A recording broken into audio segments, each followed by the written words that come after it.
Yeah, buddies. It's the Bennington Show. I'm Ron Bennington. Gail Bennington on maternity leave. And dressing up the baby like something fun. I see our big Halloween party's really going here. Vito, first of all, what are you dressed as? Patrick Chewing.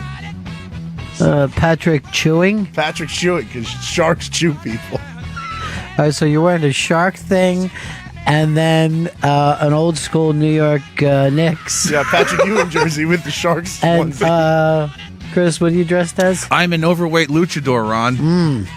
That seems a little racist. Why? And Earl, what are you dressed up as? Skeletor. Okay. So let's get pics. Everybody get together, get pics, and we'll put it on the Instagram. And, by the end of the show, we'll pick a big winner. Oh, I can't wait. I know I got this. Yeah. I think I'm the scariest. Well, yeah, you're the scariest, but just because of your rap sheet, nothing else. Just as a person. Like, I'm just so glad that you're not caught up in that Whitey murder that took place the other day. Me too. I'll get up, bro. Oh, wait. Well, why don't I get the three of you together and take a picture? And we'll put it, yeah, come on in. I kind of feel my thunder was still on with Earl going for the full mask. Yeah, it looks fantastic. Yeah, be over here, guys. I'm taking a picture, everybody. Hope you can still hear. Yeah, go ahead and switch it to the logo. A lot of big fun here at the old Bennington Show. Oh, this gang went full out. I guess you're Chewbacca. A black skeleton guy. Yeah. And then Fat Luchador. That's showing up as nothing, Chris. Yeah, that's fucked up, that TV. Well, that's great. All right, get in tight, guys. Yeah, that's it. Everybody looks scary. Yeah, I'm scary like I'm a fucking luchador. Yeah. Look as scary as you can. You want to look this way, Vito. Come on, Vito. You won't be able to see your face. Show the face off. Yeah, let's do it now. Oh, so fun. Yeah, Halloween. Yeah. Halloween.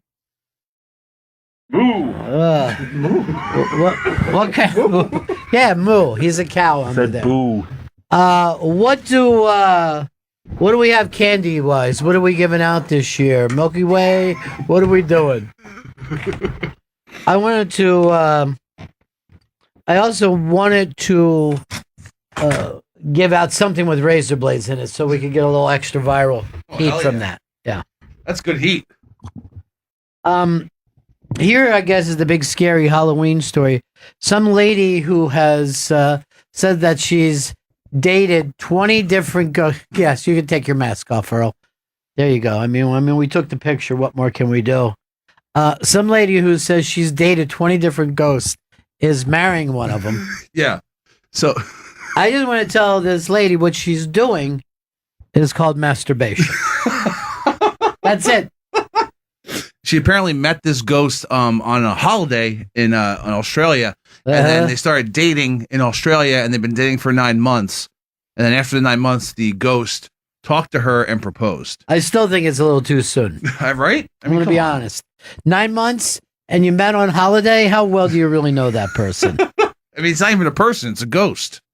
Well, that's the thing about Halloween. I find it very, very sad when I see the zombies and the skeletons and the ghosts, because I'm like, oh, it's just so many deaths, we lose so many people. Who were those people? They had lives at one point. Why are you wearing a Hawaiian shirt with your luchador mask? Because that's never happened in the history. I just thought that was if I was like a Hawaiian Can I tell you something? Yeah. Why isn't Hawaiian shirt your new look? I don't know. We want to do that? It looks good? Yeah. I don't know. I have all those dad shirts. I don't want to retire them I know, but you should, because it's not an exciting look, but you could be the guy in a Hawaiian shirt. I could transition. Yeah. It's a fluid time. Oh. That's gross. I can't believe this woman is so tuned into the netherworld to fucking constantly be banging ghosts. Do you mean by that, you mean that she's insane? No, I think she actually might have something here. Because she said she heard the ghost talk to her. It was the first time she ever heard him talk. This was from Randy. Are you going as El Dandy this year? I've never heard of El Dandy. I don't know what that is. I don't follow along with all the big things. Look, I know Rey Mysterio Jr. Yeah. And that's about it. Oh, I guess Psycho Crazy? That guy was in ECW. I don't know. None of that is known by me. I did the big scary show Near Death last night. Hell Night. Yeah, I don't think I got on until almost 1 o'clock. It was Jesus. Yeah. But it was really, really fun. Yeah? Yeah, really, really good time. How was your story? I think it went very well. Nice. I think it went very well. A couple people came up to me and said it was life-changing for them, and one person said it was life-changing in a bad way. Oh, well, that's not good. You don't want to hear that. Yeah. Did Artie tell the story you wanted him to tell? I didn't see Artie by the time I left. Okay. He was, as people said, he was around earlier. But I said Near Death is every day of Artie's life. He's going to win. I go, I know this isn't a contest, but Artie wins. Well, you're also going to be performing this Saturday in Poughkeepsie at the Laugh It Up Comedy Club in Poughkeepsie, New York. LaughItUp.net for tickets. I think the winner of the big costume contest gets to come with me to Poughkeepsie. Well, that's exciting. Now, right now, Earl, I think, put the most into it. Skeletor. Vito has wordplay, and that's always important in this. Sure. And Chris has best shirt. Thanks. Because here's the thing. I've seen a lot of Hawaiian shirts before, but they don't always have the pineapple on them. No, yeah. See, Ron, I've noticed this. That the pineapple is like the hot thing in design and shirts and like furniture this year. But here's the thing about a pineapple. It's not like a pine, and it's not like an apple. What do they get this fucking name for? You know what I mean? They grow on the ground or on trees. I don't even know. I think no, they don't grow in trees. Like you reach up and do it.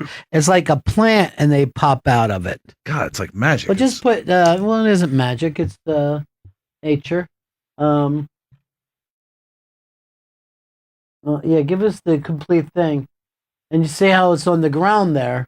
You just walk along and pick it up like a tomato. I would have bet good money they grew in trees. Well, you don't have good money. And even if you borrowed some, you would have lost it. Oh, especially this pineapple. Are we without interns today? Vinay is here. All right. We gotta keep an eye on this whole crew. And the talk is, you might be bringing in a new one. Possibly. This guy get some talks going on. I understand. You're always under negotiation at all times. Always litigation, negotiations, most of my life. It's kind of sad, but it's the new normal, Ron. Well, I've said this to you for years. I go, negotiations and love songs are often mistaken as one and the same. You said that? Mm-hmm. Now, at the end of the show today, would you like to... I'm going to let you pick, Chris. Okay. We can end with Monster Mash or Werewolves of London. I mean, I think you know what direction I'm going in. Monster Mash. Oh, werewolves. He did the mash. Monster Mash. James. Go ahead, buddy. Yeah, Ronnie. I don't appreciate Earl's costume going in whiteface. I want you to hold your judgment until you see it. That's all I have to say to you about that. I mean, that's a great picture. Yeah. Do you give out candy in your neighborhood, or in my building in Astoria? I very rarely over the years have had trick or treaters. Yeah, very rarely. It's a dangerous building to go into. You don't want to go in there. I mean, unless the kids are looking for crack, why are you showing up there? Now, you said you had some updates on this story. Okay, so the Whitey Bulger story, we heard yesterday that he was killed, and towards the end of the show, we found out how his head was beaten in with a sock, his eyes were gouged out. There was a lock in the sock. It wasn't just the sock. Oh, yeah, so I keep saying sock instead of lock in the sock. Yeah, his head was beat in with a lock in the sock. Who beat him up? Dr. Seuss? And then they tried to cut his tongue out as well. And it wasn't in general population. 4 men went into his cell and then beat him to death and killed him. Well, general population doesn't mean the lobby. General population is the jail itself, as opposed to, and I don't know why they didn't have him in something a little more private. But I will say this: I was out having coffee today. Oh, it's up on the Instagram? Yeah, it's on the Bennington SXM on Instagram. Wow. I took the picture, and I believe it's one of the best pictures of all time. It's beautiful. Yeah. I think I really fucking bring it together, to be honest. I hate to say it, Chris, but there's a certain amount of cleavage there that I'm not happy with. Well, it's like the old school wrestler look coupled with the new school luchador. Right, and I Hawaiian understand. shirt. And a very cool Hawaiian shirt. Where you can see the pineapple plant on each side of it. But I think this Whitey Bulger thing, and I'm having coffee, and I was talking to the folks in my neighborhood.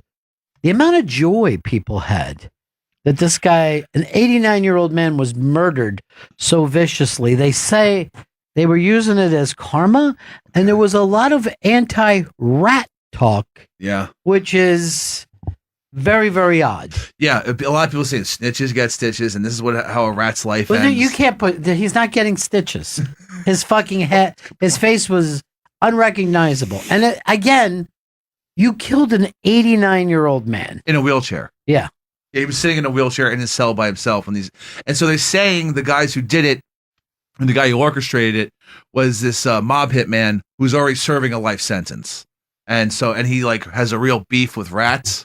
Well, there was also talk that there was a price that his family was going to get some money based on him committing this savage murder. But I don't know why anyone would be like, well, Whitey got what he deserved. He was a killer, but the other guys were killers too. Should they now get beaten with locks and socks? It isn't what our justice system was set up for. No, and they say that none of this was caught on video camera, and that, but they know that there were 4 men involved. Yes, here's what I had heard. They went back to their thing. They were seen leaving with bloody clothes on. They changed out of their clothes and then also came back with a mop to clean up their mess. Brilliant. They're not going to notice the guy with the head crushed in. Doesn't make a whole lot of sense. I guess a lot of it had to do with the fact that they thought they were cleaning up DNA, but you're not going to be able to do that. No, not with a fucking mop. I don't think this was thought out completely. That's the problem with these crimes of passion. John in PA. Hey, how are you? Real good, John. Good. I think I called in and the guy said you were talking about this yesterday. I must have caught a piece of it, maybe recapping on a commercial just now. So I was calling in with a near-death story. That was yesterday. It was interesting enough. Yeah. Okay. So what you had was a near topic story. It was a near topic. You can tell us, though. It's still Halloween. Tell us. Fair enough. So, basically, me and some friends, a bunch of our friends went to France, and we're all in a lifestyle. So it's that swinging kind of thing. So vacations get a little nuts sometimes. And we were out on a boat, and we were drinking, and people were jumping off these cliffs. And I went up on a cliff, and my buddy had a GoPro camera, so he's filming it. He had his contact lenses in. I had my contact lenses in, so nobody saw what happened. He watched the video, and about a month later told me and sent it to me. Told me what happened. I'm maybe 30 feet up. I jump as far out as I can, and he goes under the water with GoPro, and you see I missed the rocks by inches. I just swooped right past them. Yeah. And in retrospect, what I did that night was exactly what I would have wanted to do that. I'd known that I almost died. Just had a crazy night with a lot of friends. So pretty terrific. You said that you take swingers vacation. So it's you and your wife, and you guys like to orgy, or what do you do?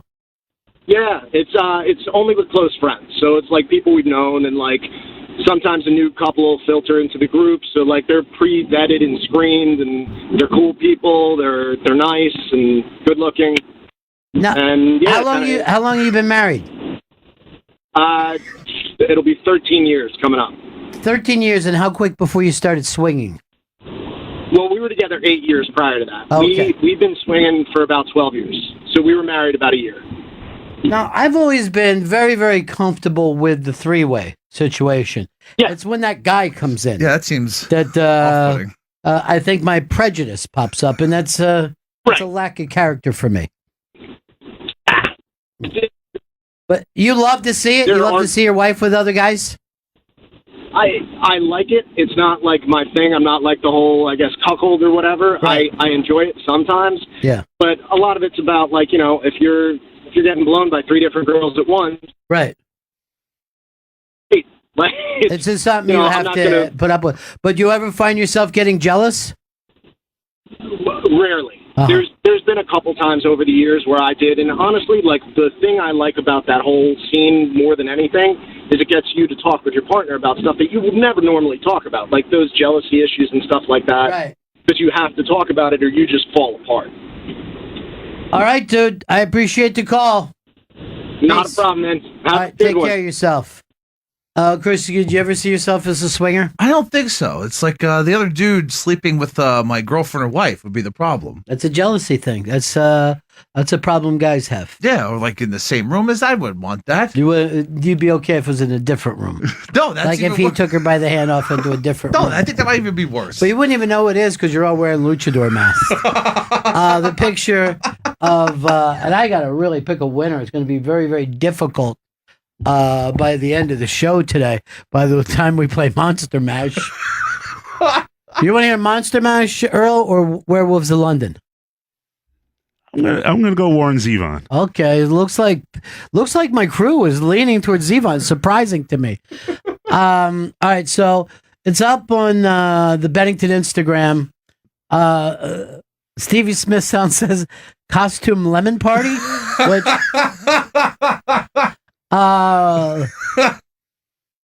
Cole Bjord said the weirdest Skeletor I've ever seen. Tommy hates Pepper Hicks rules. Oh, thank you. G. Scott is Earl wins. Here's 10 points to Vito. I think Chris is wearing what he normally does when he grabs little kids. All right, don't do that. Matthew said, I thought we were past going blackface. Joe said, is that Nurse Ratchet behind you? Let me take a look. I don't understand the Nurse Ratchet joke. All right, back down again. Our Bones said, such a disturbing picture.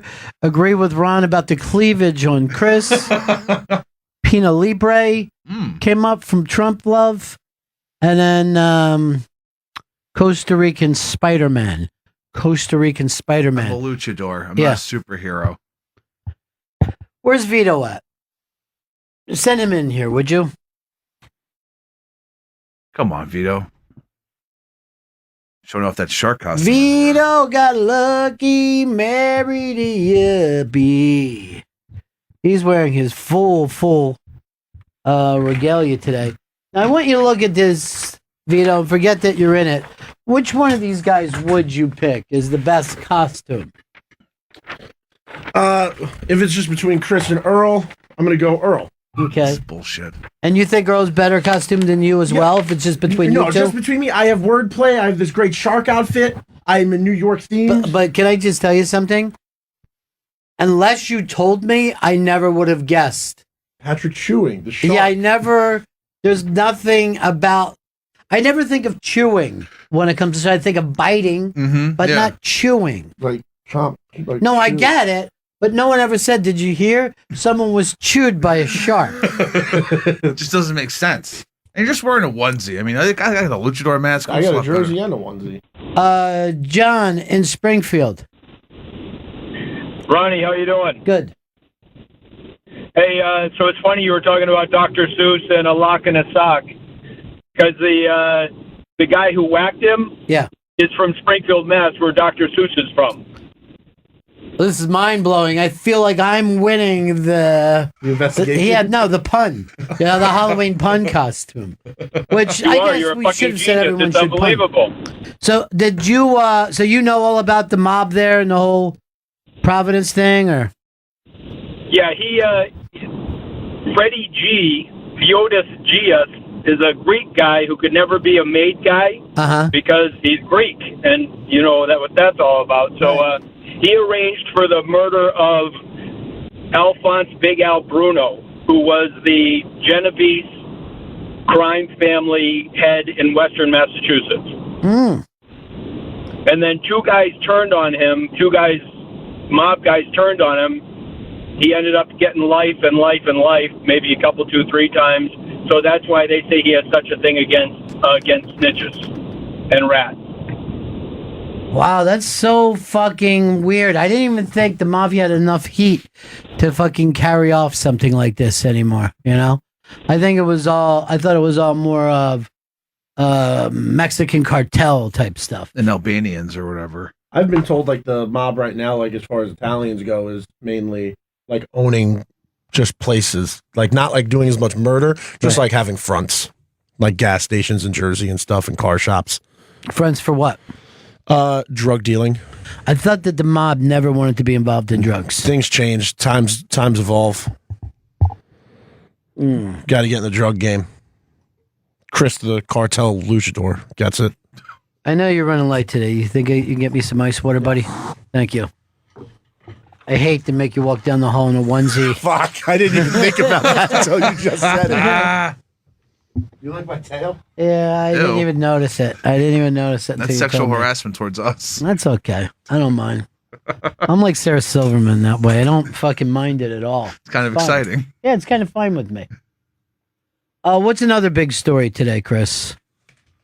I mean, that your Whitey Bulger, it really does. It bothers me. I find it, I guess because of his age, I find it to be kind of horrific. Well, and I'm really embarrassed about the federal fucking prison system. There's we have our own way of justice. We don't leave it up to this kind of Escape from New York type shit. And people just like to hear prisoners being fucking beat up, it's bad. Murdered, and raped. It's all really sad and fucked up. Yeah. Facebook just removed all the Proud Boy groups off of their platform. That's why I'm off of Facebook. I can't even keep up with it anymore, you know? Yeah. Because I like to find out where all the Proud Boys are doing this weekend. Man, they've really thrown the book at the old Proud Boy gang, huh? Yeah. I think it's pretty much stemming from the fight out in New York City like last week. Yes. Thank you, Captain Obvious.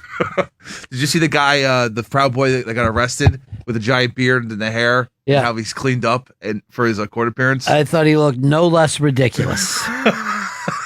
But I did like the Hillbilly Jim look that he had, which all seems to be gone right now. You don't see a lot of Hillbilly Jims. No, I mean, I think the man's forgotten. I was watching, is it the Access channel, the one that has all the music on it? Yes.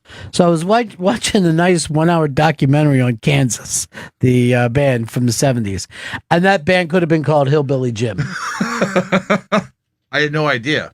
I don't even know if I've ever seen a picture. Didn't one dude have like one eye or something like that? One guy had one eye. The other guy was like in fucking overalls. There was just a giant violin player with long, crazy fucking hair.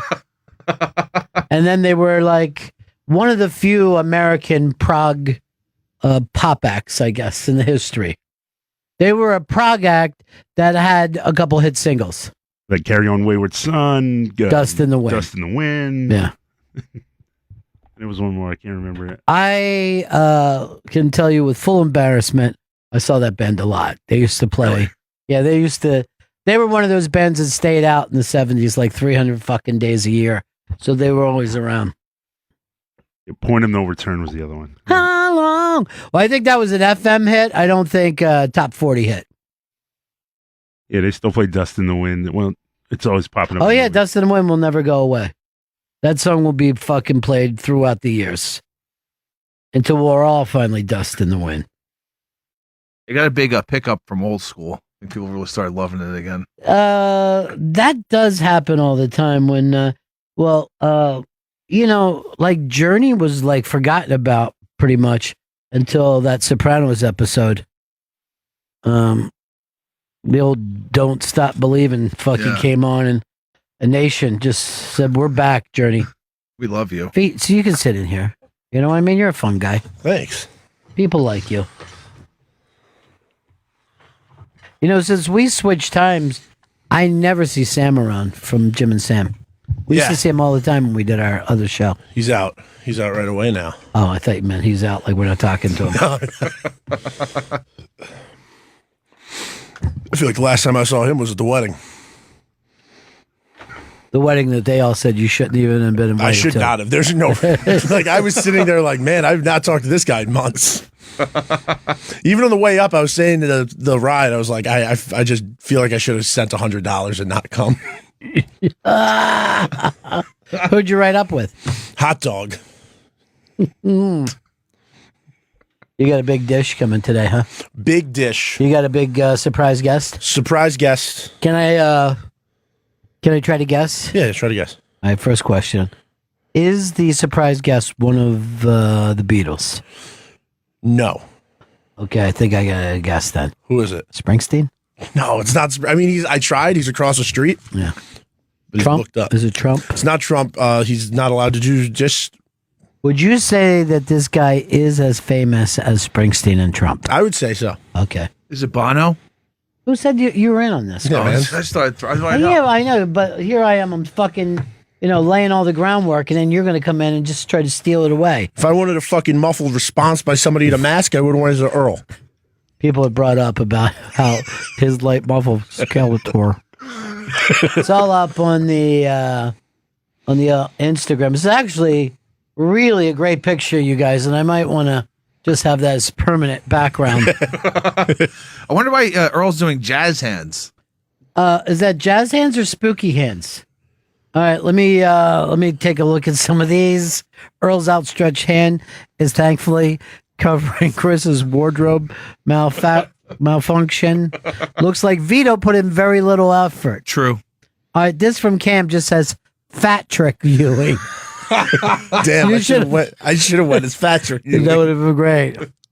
Chris Stanley sporting his Gorilla Monsoon bod. Thank you. Vito, bad wordplay. Shark Jackson would have worked. And Earl just says, peace, Hode. That's from Homer. Don't. At X Clown says, worst options of fuck, murder, kill ever. Where's Earl's costume? That's mean and racist. That shark is having a hard time swallowing beets. That's pretty cute. Patrick chewing makes no sense. Should have gone with John Sharks. Damn it. I don't have a John Starks jersey. And Chris just needs a pearl necklace. I don't know if I need a pearl necklace. I can give you one. Oh, I bet you could. Romantic. Right now. Oh, this could be an old game of jack-a-mole. People are loving what you guys are wearing. That's for good. sure. That's good. Where'd you get the Hawaiian shirt from?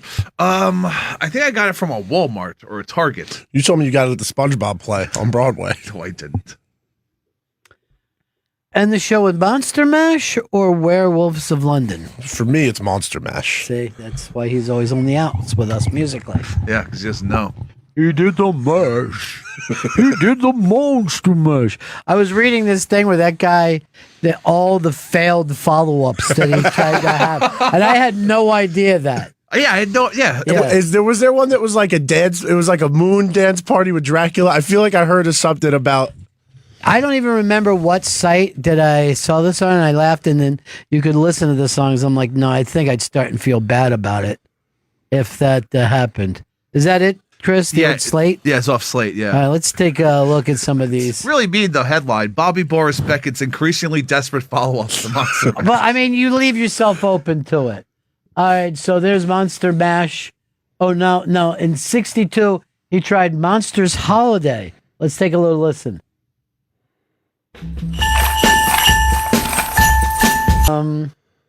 This is Monster Motion, also released in 62. I guess strike while the old iron is hot. Quite frankly, I think it's better than Monster Mash. I don't know why this wasn't a hit. All right, keep going. It was just ahead of its time.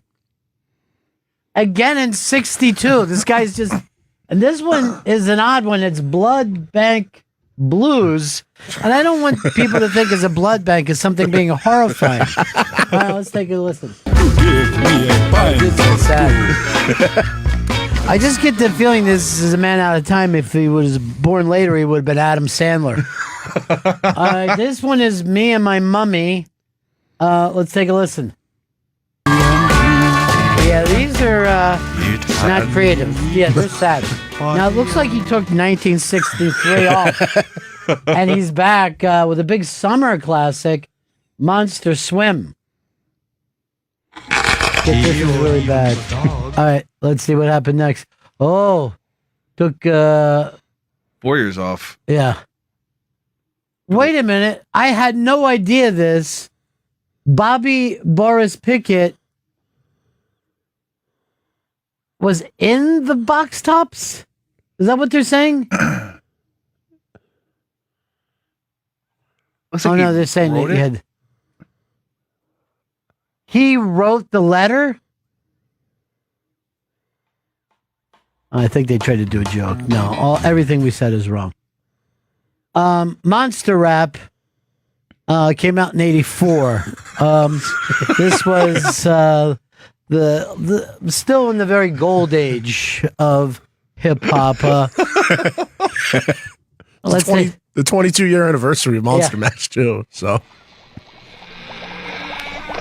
22 year. Stop it! I'm really sad for him here. It took another 9 years before he came back.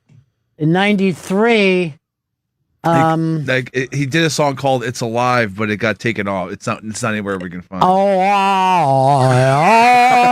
I'm still alive. We did the grunge. We've got some monster grunge. That is fucking horrifying.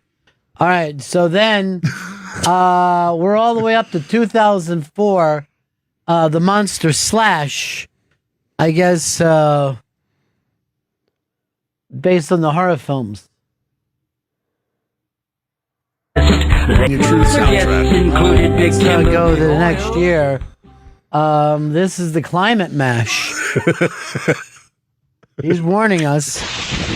Global warming, say oil company disciples. Our math tells us it's natural weather. Makes me want the earth to end. From industry heavies. All right, let's keep moving along. Monster Mash 2006. It's a live cut of him. Oh, good. Let's and look, he doesn't even need makeup now.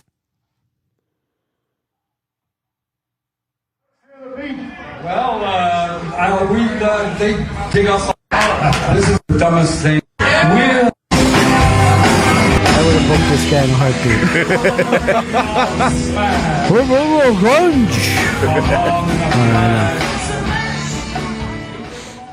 Yeah, we're not playing Monster Mash at the end of the show now. It's too sad. Monster Slash?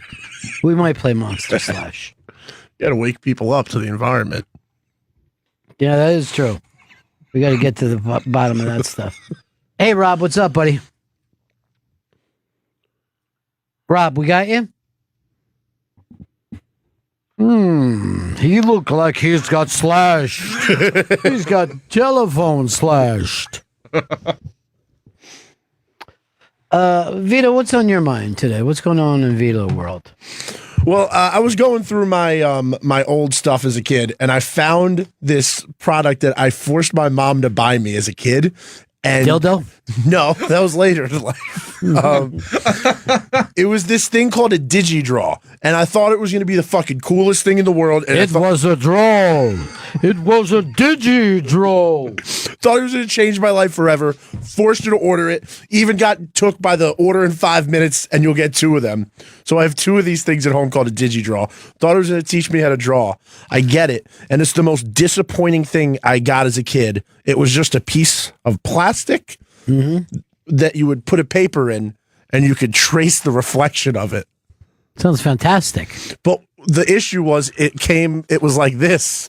So you were drawing it all fucked up, like slanted wise. And I've just never been as upset It was the worst toy. Did you cry? I didn't cry, but I was ashamed because I wanted to go to school and draw Dragon Ball Z characters, and I couldn't. Was it the worst 17th birthday that anyone has ever had before? Yeah. You can't even find it, Chris. Did you draw? It did a draw. Chris still hasn't taken off his luchador mask. That's the. It's a good look. Yeah. This is Digidraw? Yeah, that's Digidraw. And I thought it was going to turn me into a fucking artist. And I just found it. It's still in my apartment.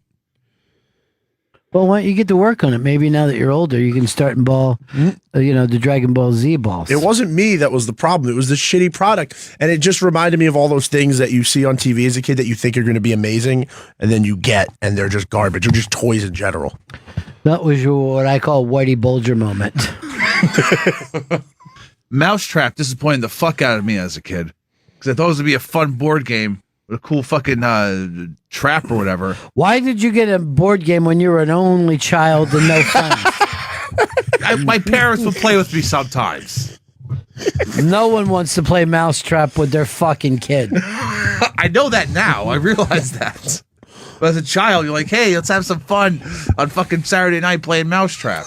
I've played Mousetrap. I've never made it all the way through the game. Yeah, I don't blame you because it's a fucking shit game with a bad product. Yeah, I think it's like a 50-year product or something. It's like been around a long time. Yeah, it has. Yeah, and I don't know why anyone's still buying it. My mom, dumb children think it's gonna be fun. My mom bought it, and I remember as a kid, it was the first time I ever saw my mom have a breakdown because she just couldn't figure out how to fucking put it together.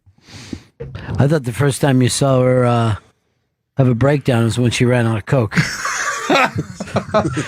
Damn it, Vito, shut up. I'm trying to make a call. We did the mash.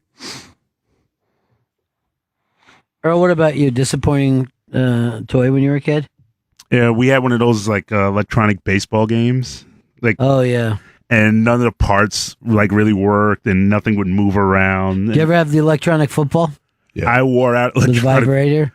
I wore out electronic football like I went through it like within 6 months. It was just I just wore the go button out. But electronic football with the little dots and dashes, I love that game. Oh no, I was talking about the one that vibrates and you could make the little things go. I always saw that as a kid. And I wanted to try it so bad. Well, you just watched it was just watching them vibrate, well, you right? set them up, and then they vibrate it, and then sometimes the guy that had the ball would just go in circles, and it was, what's the word I'm looking for? Not fun. Okay. But they had like stands, you know what I mean? Like these fake stands that you would put up around it, and I just lined them up and did a talk show. Good evening, everybody. Welcome back to my room. Yeah, I mean, most things. I mean, this is the problem. What fucking kind of human being makes bad toys and then puts the fucking thing at marketing and aims them towards children? Yeah, like with the commercial where it's like, this is going to be the fucking time of your life. Here's this 30-second cartoon of this thing flying. Oh, it's going to be great. Or the things that they put in the back of comic books that fucking turned out to be shit. Like X-ray. I remember getting X-ray glasses as a kid, and it wasn't even the one like from the 60s that was just like the paper. Yeah. This was glasses with flashlights on it. And for some reason, those were X-ray glasses. Did you see through anything with those little flashlights? I couldn't even see things in the dark. Too bad. It should have worked perfectly. Yeah, you're a horrible person if you do these fucking things. Sea monkeys is also something that's really fucked up. I got those as a kid, and it was fucking nothing. I felt bad. You felt bad that they were there? Yeah, they were there, and they were stuck in this. That you brought them into life? Yeah, it fucking feels awful. For them to just die? I remember my brother had an ant farm, and that was fucking endlessly fascinating to me. And then I got in trouble for shaking up the ant farm.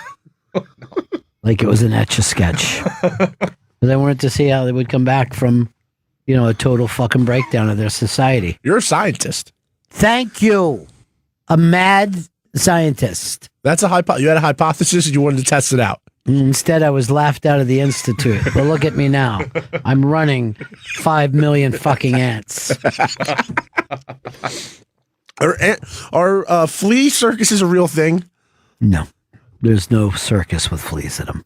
Because I saw that as a kid, but never fucking really saw it in person. Just on cartoons. I never bought it either. But I can't imagine that fucking fleas are shooting themselves out of tiny little cannons. That would be much bigger if it was a thing. When you were a kid, right, and you played War? The card game? No, War. Just pretend you're having a war, right? What war would it be? World War II. World War II. Yeah. What about you, Earl? It was Nam because it was still kind of in everyone's head. So you and your friends pretended you were in Vietnam. Vietnam, yeah. What about you, Chris? Vietnam, because of the movies I would watch. Vietnam was on TV when I was a little kid, and we never once played Vietnam. We always played World War II.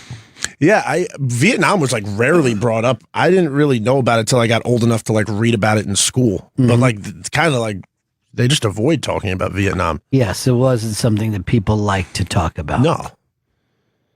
Yeah, that's true. People didn't say, hey, let's have a conversation about Vietnam. You think it's a good thing? 50,000 American kids killed. Fun? No fun. So are there kids playing like Iraqi war right now?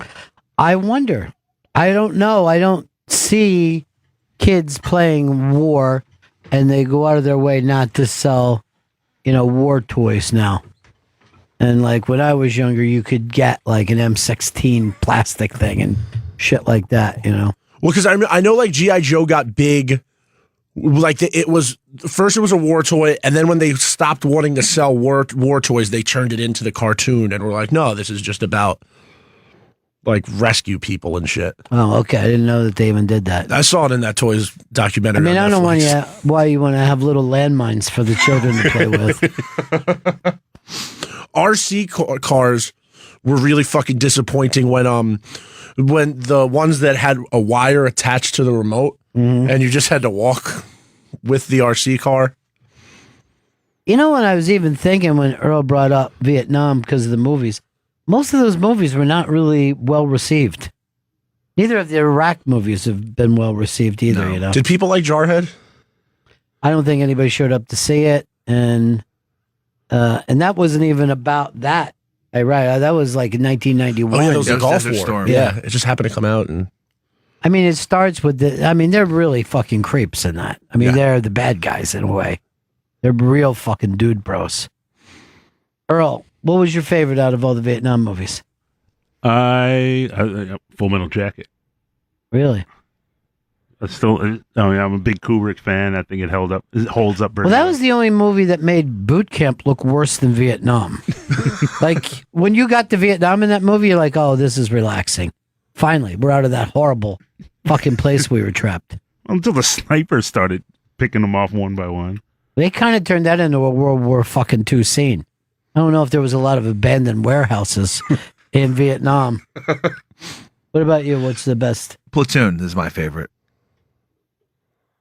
Who was your favorite character? Defoe? Yeah, Defoe, yeah.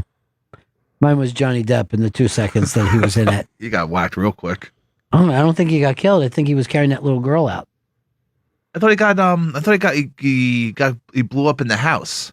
When there was a bomb in the house? No, that was the other guys. He was, when they started to burn the village, he was carrying a little kid. Oh, yeah. Yeah. I think one of the guys who survived in Platoon was Corey Glover. That was what? Yeah, he's in it. I had no idea that. Yeah, he's the one guy who said, "We're gonna get high." Because let me see that scene if you can find it, Chris. My mind is blown by this. That was one of his first. That was like his first big break. He was doing like Burger King commercials, and then he got the Oliver Stone movie. I'm not finding the actual scene. I can find stills of him in it.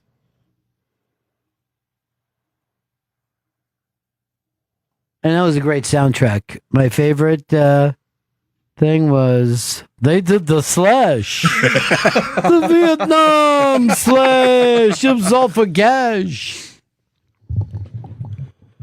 I loved Apocalypse Now, but I didn't appreciate it until college. I was in a place talking about Apocalypse Now, and a guy just started fucking screaming because he was a Vietnam vet. And he's like, that fucking had nothing to do with reality.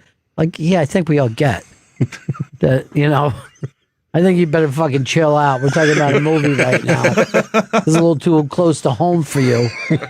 But yeah, I don't think that was like based in any kind of reality. Why you take it out on you? Jason in New York. Yeah, hey Ronnie, kids are playing war nowadays. It's called Call of Duty. Oh yeah, but not little kids, right? I mean, like I didn't play war when I was like past, I don't know, 8 or something like that. Little kids, surprisingly, they don't play Call of Duty, but fucking young kids love Fortnite. Like as young as like 6, 8 years old, play that game. It's weird. That's the weird thing that we were talking about. Was like, if you got nieces and nephews, what are you supposed to buy them for Christmas? It's not a fucking toy that they want. You just get them gift cards or video games. Yeah, but how much fun is it to open up a fucking gift card? Sounds awful. Oh, thank you. It sucks as an adult. No, as an adult, I'm fine with it. I'm more than fine with being given money or a gift card as an adult.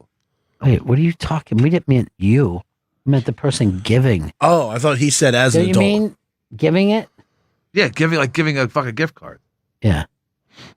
Don't you feel embarrassed? Now I feel really thinking that here you are at your age getting a gift card from who? Anybody, I don't know. Sometimes aunts, I still have aunts who send me money on my birthday. That is sad. It's nice. Send it back to them. They need it more. No. He's right. I have Your student aunt loans. is broke.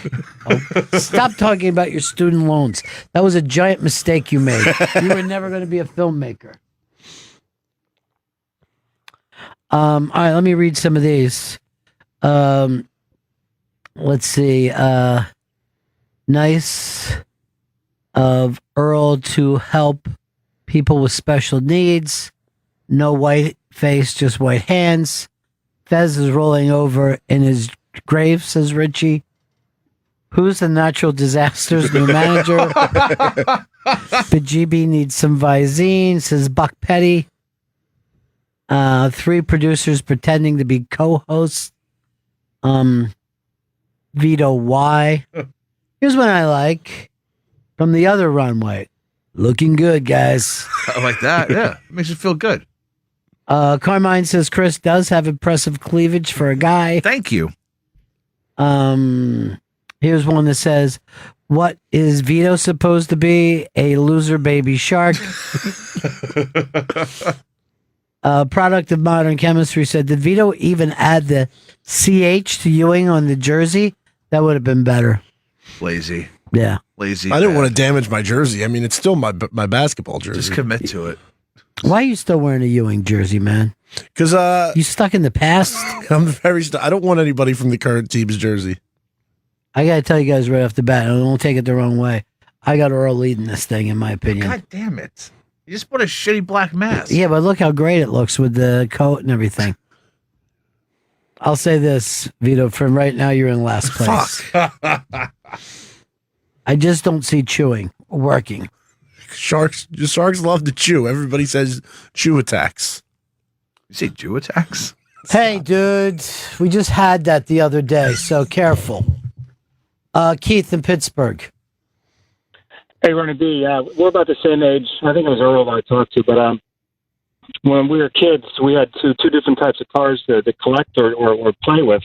Matchbox, which were a lot sturdier, and then the Hot Wheels, which were badass fast. I just wonder which one you if at all, did you collect? Me and my friends, well, I didn't collect any of them. I don't like to collect things I didn't when I was a child. But me and my friends used to fight each other with the Hot Wheel tracks. And it was, you could just swing it and just leave marks. It would fucking hurt so bad. And the rule was not in the face. Good rule. Yeah, this is a good rule. So you would go home, you would have these like little fucking, it was almost like a cut. Yeah. So I would say for that reason, the Hot Wheel tracks. I didn't like the cars at all. Hey, Mike in New York. Hey, Ron, how you doing? Hey, what's up? Just to follow up on the Platoon with Corey Glover, he is the one that towards the end of the movie, he stabs himself in the leg in order to get out of there. Oh. All right. Is that right, Earl? I thought that was Bunny who cut his own I think leg. you're right. Because he survived. He was just like, I'm out of here. And he's just cut. This whole thing with Corey Glover, I'm just fucking blown away that he was in this. So he was like a little theater kid. Yeah, he took, This makes me like the band a lot less. Hey. Look how Chris Rock looking he is there. Yeah. He looks like a young Chris Rock.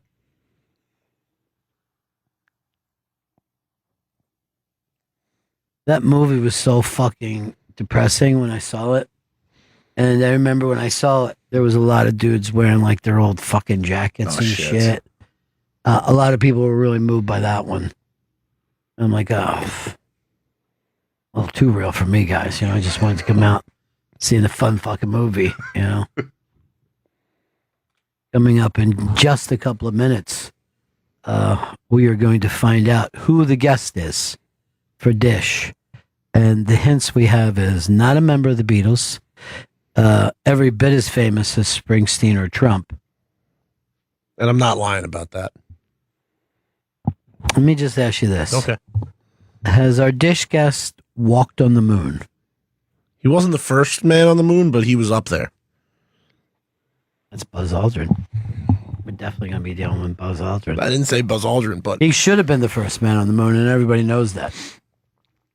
I saw an interview where he was just saying, like, he gets fucking pissed that every time he gets introduced, it's as the second man on the moon because, like, they were all a team. It was just one guy happened to be the first one to step out. Don't ruin that fucking movie for me.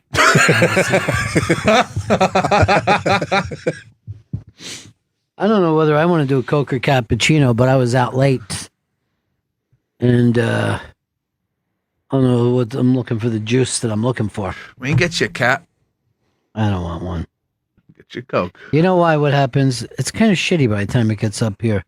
It's delicious there, but it does not travel well. Yeah. It's better in Zabet, though. Why'd you say it like that? That's how it's pronounced. Zabet, though. Jenny actually tweeted this. Earl in blackface? Come on, guys. It's 2018. I'm not even sure if this is a Skeletor mask or a generic black robot mask. I think he's lying about his whole fucking... I think he's pretty much of a Skeletor mask. He's a black robot. You shouldn't typecast like that. Yeah, he's right. You're a fucking racist. What are you, a Proud Boy? Is that what you're fucking dressed as every day?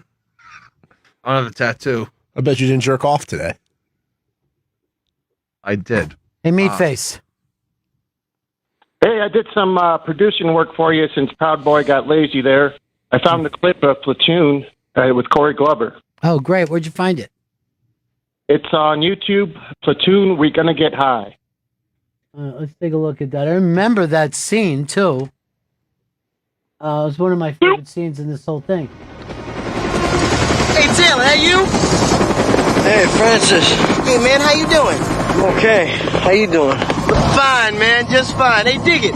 We two-timers, man. We gonna get out of here, boy. I'm gonna see you in the hospital. We gonna get a high. Yes, sir. Colonel O'Neill.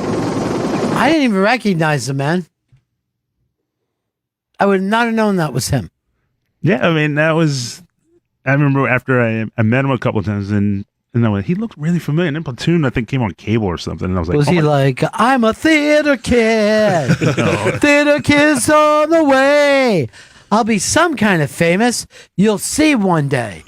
Theater kids. No one knows there's a star inside of me. Not a big part, but a good part. Well, a lot of those theater kids, let's just say they have a coming of age experience. Ask him if he had that, Earl. Yeah. Why don't we break here? We will be back. He's not into it today. He's just so nervous about the Skeletor thing. We'll break back Bennington. Let's dish. Put on your headphones. Vito's got the news. Let's dish to the gossip they're saying on the radio. radio. This week's Dish segment is presented by Dish. Get extra action with NFL Red Zone from NFL Network on Dish at no extra charge. Dish, tuned into you. To learn more, call 1-844-CALL-DISH or go to dish.com. No extra charge. No extra charge. It sound like there's no extra charge. Charge, I promise. Well, I can't wait to find out who the big guest is today. The big guest today on Dish, like I said, as big as the Beatles, as big as Bruce Springsteen. It's Sirius XM's own Dennis Falcone.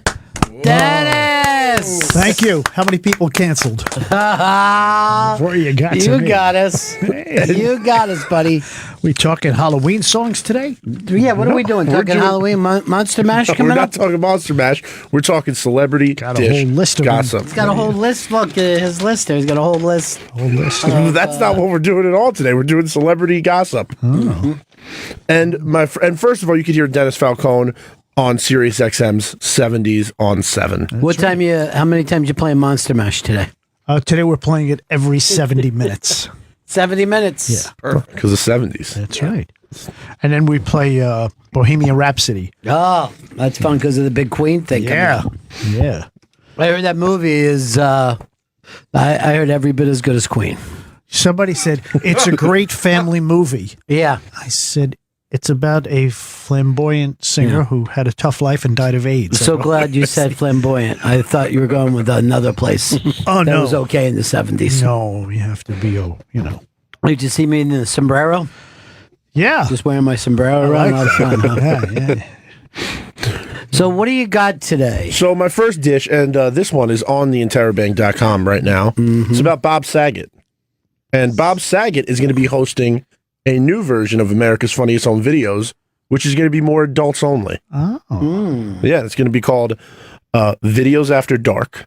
And it's going to be porn. Sexy. Not porn. You would think porn, but not porn. And it's going to be based around Saget's material with a nightclub feel, with a studio Yeah, audience. his stuff is really dirty. Yeah. And it's gonna What be is this playing online? No, it's going to be on ABC, which... ABC Family? ABC regular, proper. Really? What time? No information yet. I just know it's coming back. That's my dish. Is that America's Funniest Home Video fans? You're going to get an adults only version. soon. Okay. Now, Denny, here's the game. I think it's going to be on after Mr. Belvedere. All right, that's good. Here's the game. You have to say a song that will go with his story. Okay. I got mine. Ready? Mm-hmm. Welcome back. The one about this one? Welcome back. Yeah. Welcome back. Same welcome old back. place. That's nice. And what do you got? How about Dolly Parton, Here You Come Again? Oh, good. Okay. Chris? I would say after midnight. After midnight. This is going to come on after midnight? Yeah, exactly. All right, it's a reach. Earl, what do you have?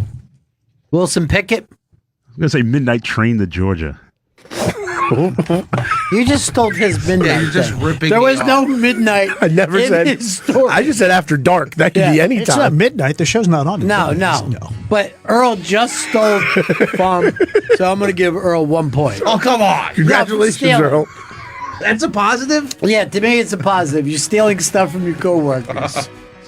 All right, next story. Everyone think of the song that goes along with the story. All right. Dish. Jeffrey Rush dish.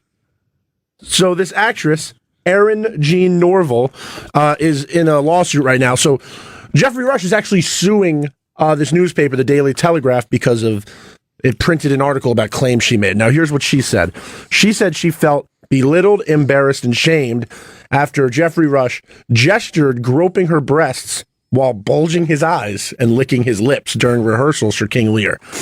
She also says he sent her inappropriate emojis, like a tongue sticking out emoji.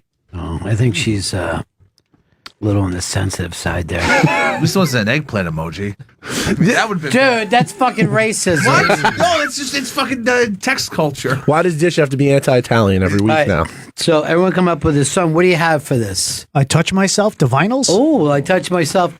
I'm going to go with Tom Sawyer by Rush. I'm just going to focus on Right, the Rush, just Rush. aspect. The guy can't go trees by Rush. That's fucking stealing. I want the point. What about Turn Up the Radio by Rush? Okay, you guys. That's good. I like that. Yeah, what you got, Earl? I was going to say Turning Japanese. Because he jerked off on her? I'm going to give the point to Denny for Turned Up the Radio by Rush. God damn it. Because he stole from the man who stole. Right. Now, this, I didn't know that he was suing the paper. Yeah, so it's not her suing him. She just had to come as a witness because he's suing the paper for printing these claims. And somebody, one of the producers of the play, I believe, said the emoji was an example of him being an outstanding mentor. Nice. What newspaper are they suing? The Daily Telegraph in Australia. Oh, okay. I like the Globe. I'm a big Globe guy. Well, give me the old New York Times. I'm more of a postman. I bet you are. Fucking read like a child. They have funny headlines to get me into the stories. Just wait a second, Mr. Postman. Oh, that's perfect for this story. Denny's got 2. 2 points for Denny. My next dish. All right, I'm going to change mine to Sunday papers. Oh, Joe Jackson. Here it is, Sunday papers. How come Chris hasn't grabbed one fucking... We need Earl to switch out with you? No, we don't need Earl to switch out with me. I'll give you a point. Okay, then I'll take the point. What do you got for your next This is also on the iBang right now. When Louis was announced as... All right, I got it. I want to bang on the drum all day. I don't want to... I bang on the drum all day. Get it? I bang. All right, go ahead. The story is, when Louis was announced on the lineup... All right, I got it. Louis.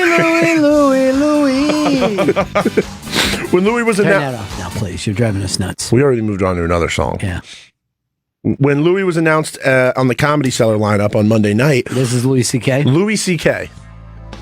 2 protesters showed up outside the club to protest him being there. And when they were asked about why they were there, they said, he sexually harassed a bunch of women and lied about it for years. He shouldn't feel comfortable performing. To me, this is because I was there that Yeah. night. This is the interesting part of the story. There was... What's this? It's the Louis theme song. Okay. When there was 2 protesters, one was there an hour before the other one. So I only saw the one protester when I came in.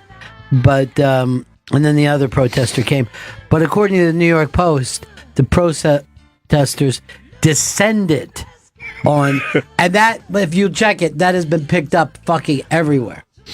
Everywhere. That it was a massive protest. But it was just... Because when I saw the headline, I was expecting to see like fucking 20 people outside the comedy club. And it was 2 women... and who just had really strong opinions about the situation. Yeah. Exactly right. Denny, what's your story on this? I picked Louis. You pick. How about Go Away Little Girl? Oh, I like that. What a bitch is back. Elton John, a little That's double good shot too. there. Yeah, 2 in a row, the way to go. I'm going to say Volunteers, Jefferson Airplane, protest song. First of all, I'm interested that you even know that song. I'm fucking completely blown away. Embryonic Journey. I was going to do Don't Stand So Close to Me by the Police. Oh, all right. I think I gotta give it to Volunteers of America. Chris Stanley. Chris is 2 points right now. By the way, this whole thing I don't think is going as well as we want it to. I'm having a blast. Okay. Next story. Danny Amendola, he's on the Miami Dolphins. They have a bye week this week. So he's just, living it up right now. All right, then I'm going to pick Bye Bye Love by the Cars. No, that's not the story yet. That's cool. Yeah. Living it up Friday night, Bell and James. I'm going to do Living It Up Friday Roadrunner night. because Amendola used to be a Patriot, Boston. That's a long... It's a stretch. But Go ahead. I'm going to go Going Back to Miami by Wayne Cochran. That's fucking good. I would give her all the point, but that's not the story. That's just one of the... Seems really good, though. I don't know how you can miss going to Will Smith in Miami. That's right. He's right about the Will Smith thing. Yeah. So he wins?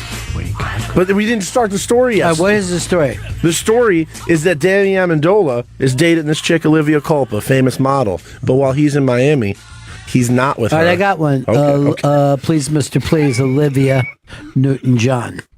Well, the cheater. Bob Kubin. And, yeah. How about Bob Kubin Boomtown, and the David and Inmate. David? That's about L.A. No, I thought it was about Miami. Why would it be? I thought it was about Miami. We moved on from the Miami thing. Fuck. We're on the name Olivia. Blowing this up. Bro, what do you got? I'm going to Liar Liar, the Castaways. Oh, good song. Liar. Well, the story is he was chilling with this girl. Looks a lot like Olivia Culpa. Olivia Culpa. Since he was chilling, I'm going to go with Red Copacabana. Yeah. Because of chilling, I'm going to go with Red Hot Chili Peppers, Under the Bridge. Ooh. Nice. Is that it?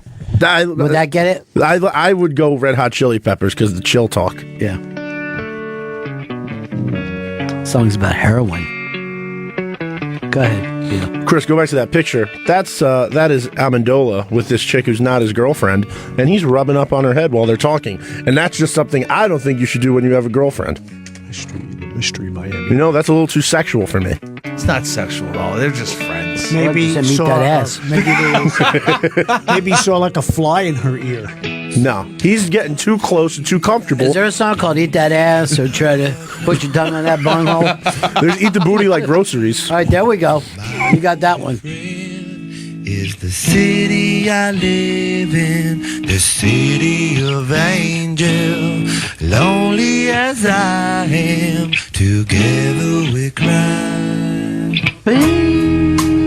Go ahead. So the next one, this is a musician story. John Bon Jovi. Wanted dead or alive. Now, his beef is with reality shows and Kim Kardashian specifically. So first of all, he says he wants to brag about how he thinks it's horrific that we live in this world with reality TV and says, I've never spent 60 seconds of my life watching any of those shows. How about 60 Minute Man? You just fucking break that out as the song. Good. Yeah. I'm a 60-minute man. I rock and roll them all night long. Oh, yeah, I like that. Yeah. Baby got back for the Kim Kardashian connection. I didn't bring up Kim Kardashian yet. I just mentioned her. I didn't say the quote, so sorry. You're out. The quote about Kim Kardashian was, what's going to be in your autobiography? I made a porno, and guess what? I got famous. Fuck. Sorry, I'll pass. Jesus Christ. Look. Testy. Is there a song called Hey Bon Jovi, listen to your own music. It's every bit as bad as Kardashians. Let's do Porno for Pyro's Pets because porno was mentioned. That's 2 attempts on Kim Kardashian, so I'm not going to give you that point. We'd make great pets. We'd make great pets. It sounds nice. It's just a little out of my spectrum. Let's move on. All right. Do a story of Denny could be part of. All right, Denny. I know you're a big John Cena fan and wrestling fan in general. Well, so the WWE is going to Saudi Arabia for the Crown Jewel pay-per-view, but John Cena has refused to go and will be written off. Oh, because he written off how? So they already wrote him off. He's going to be replaced by this other wrestler, Bobby Lashley, but they got him out of the match. Somebody else is taking his place. I understand. How did they write him off? I don't know how they wrote him like, off. Maybe like they killed him off. Like no, they didn't Roseanne kill him. They didn't kill him off. He's still. Oh, okay. He's still going to come back every now and then, but he's been written out. Bobby Lashley's taking his place, and then when they asked Linda McMahon, TMZ asked Linda McMahon, who, as you know, is in Trump's cabinet, and wife of Vince McMahon, said it's not WWE's business is no longer her responsibility, and she doesn't have an opinion on it. Good response. I was going to go with that song too. What's that? Rock the Casbah. Yeah, it's nowhere near it. Nowhere near the Casbah. What about Little Egypt by the Coasters? Okay, it's not Egypt and Saudi Arabia. How about Palms Over Baghdad then? You guys are fucking racist. How's that sound? Terrible racist. Earl, what do you got? I'm going to say, take this job and shove it. I like that. That works. Johnny Paycheck. I'm going to give that one to Earl because his was the least racist. Thank you, Earl. Killing us. All right, we're moving on to Dancing with the Stars. Oh. Let me pick Dancing Queen by ABBA. We haven't heard the story yet. I know, but I'm just saying. I already got it. Okay, I'm going to... You do it like Jeopardy. What is... Yeah. You want to do Dance to the Music then? Sly and the Family Stone? I think those are both. You're already ahead of everybody else with those two. I don't What see about it. Land of a Thousand Dances? What about the safety dance? No. Fuck. That's for football I just wanted to be in it. That's for football stories. So Mary Lou Retton was on Dancing with the Stars. Goodbye, Mary Lou. Yes. She got eliminated. And right before she gets eliminated, she brings up that she secretly got a divorce. Apparently, the judges felt like she was trying to use this divorce to fucking get votes from them and get sympathy and stay in the game. Did it work? It did not work. She gets kicked off, and then sources say backstage she starts flipping the fuck out, throwing a temper tantrum. So that's my dish, is that Mary Lou Retton Hashtag diva. About Let's Dance, David Bowie. You're taking the dance thing from Ron. Still Dancing with the Stars. You're still now. Well, when you go for Starman by David Bowie. Even better. Here's the story you missed. You buried the lead. This has got everybody talking. Only women have been fucking voted off this year. No men. Including like Joe, I think his name is Grocery Joe or something. And he's fucking terrible dancer. Some country DJ, supposedly a terrible dancer. But they keep getting rid of the fucking ladies week after week. I did not know that. That's the real dish. That's the real dish. Dancing with the Stars hates women. Well, their misogynistic audience does. I like Tom Bergeron, the host of that show. You remind me of him. I think he's so smooth. He could be your son. He's so good. He's so smooth. You like to make out with him? I don't like to make out with him. If you had to. And the country DJ is Bobby Bones. That can't be it. That's his name. No, it's just, you're thinking about Halloween. What about them bones, them bones? Can you do that? I think you win this one. Okay. Oh, rapping thanks. music there. What's your next one? My next story, this is really juicy. This is about Sofia Vergara from Modern Family. You guys love Sofia Vergara, right? Yeah. Now, Sofia Vergara... highest paid woman or person on television. $46 million a year she gets. Fuck. And that's that's like $2 million an episode almost, because it's fucking 26 And a she's year. barely in it. I mean, she's barely even, she's probably got 1/8 of the lines. Yeah. She's like, Jay, what are you looking at, Jay?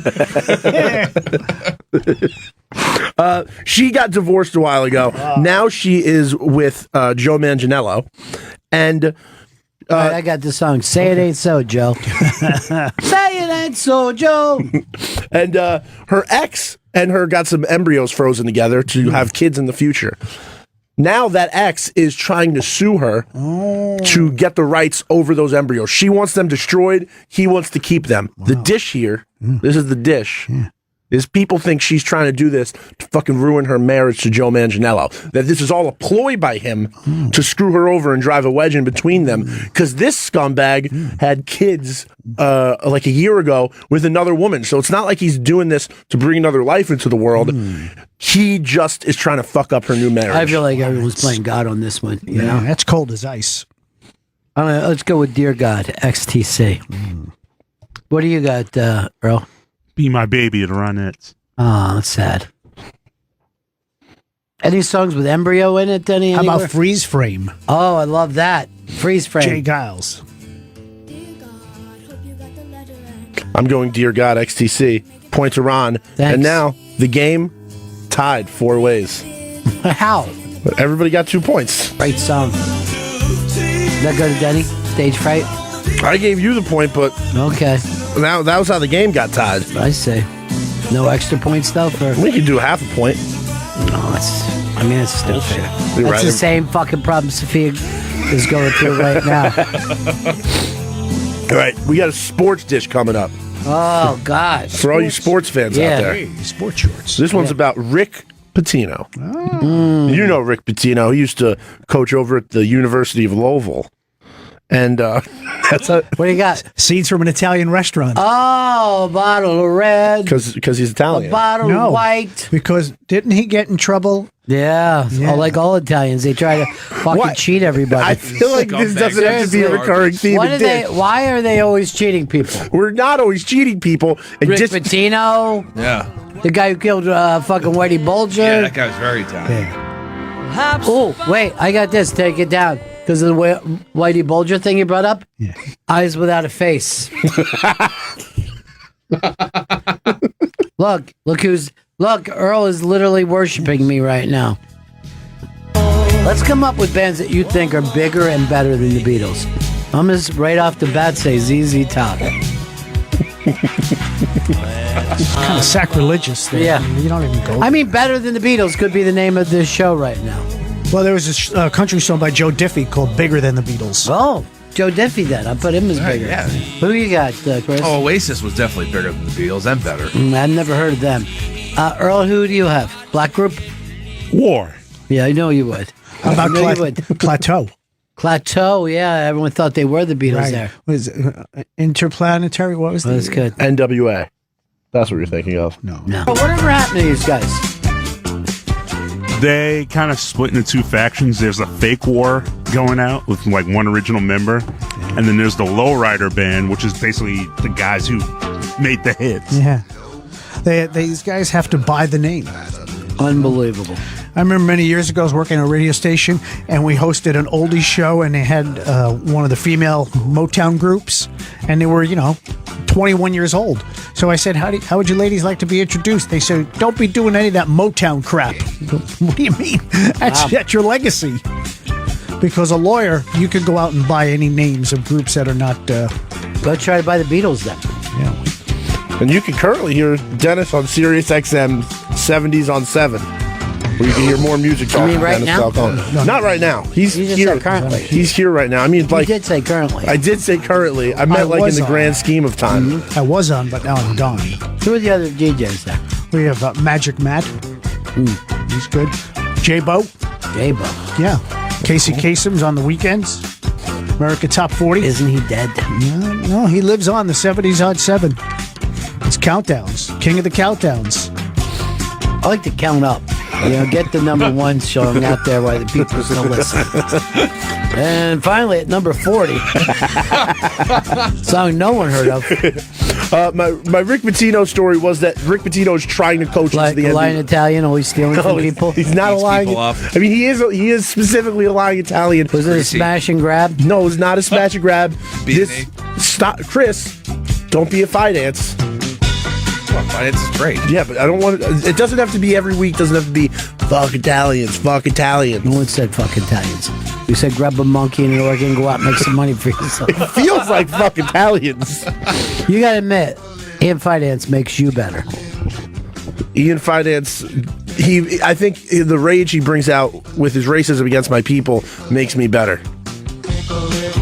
Familia? Is that what you call him? I call him Famiglia. How many gangsters are in your family? On my...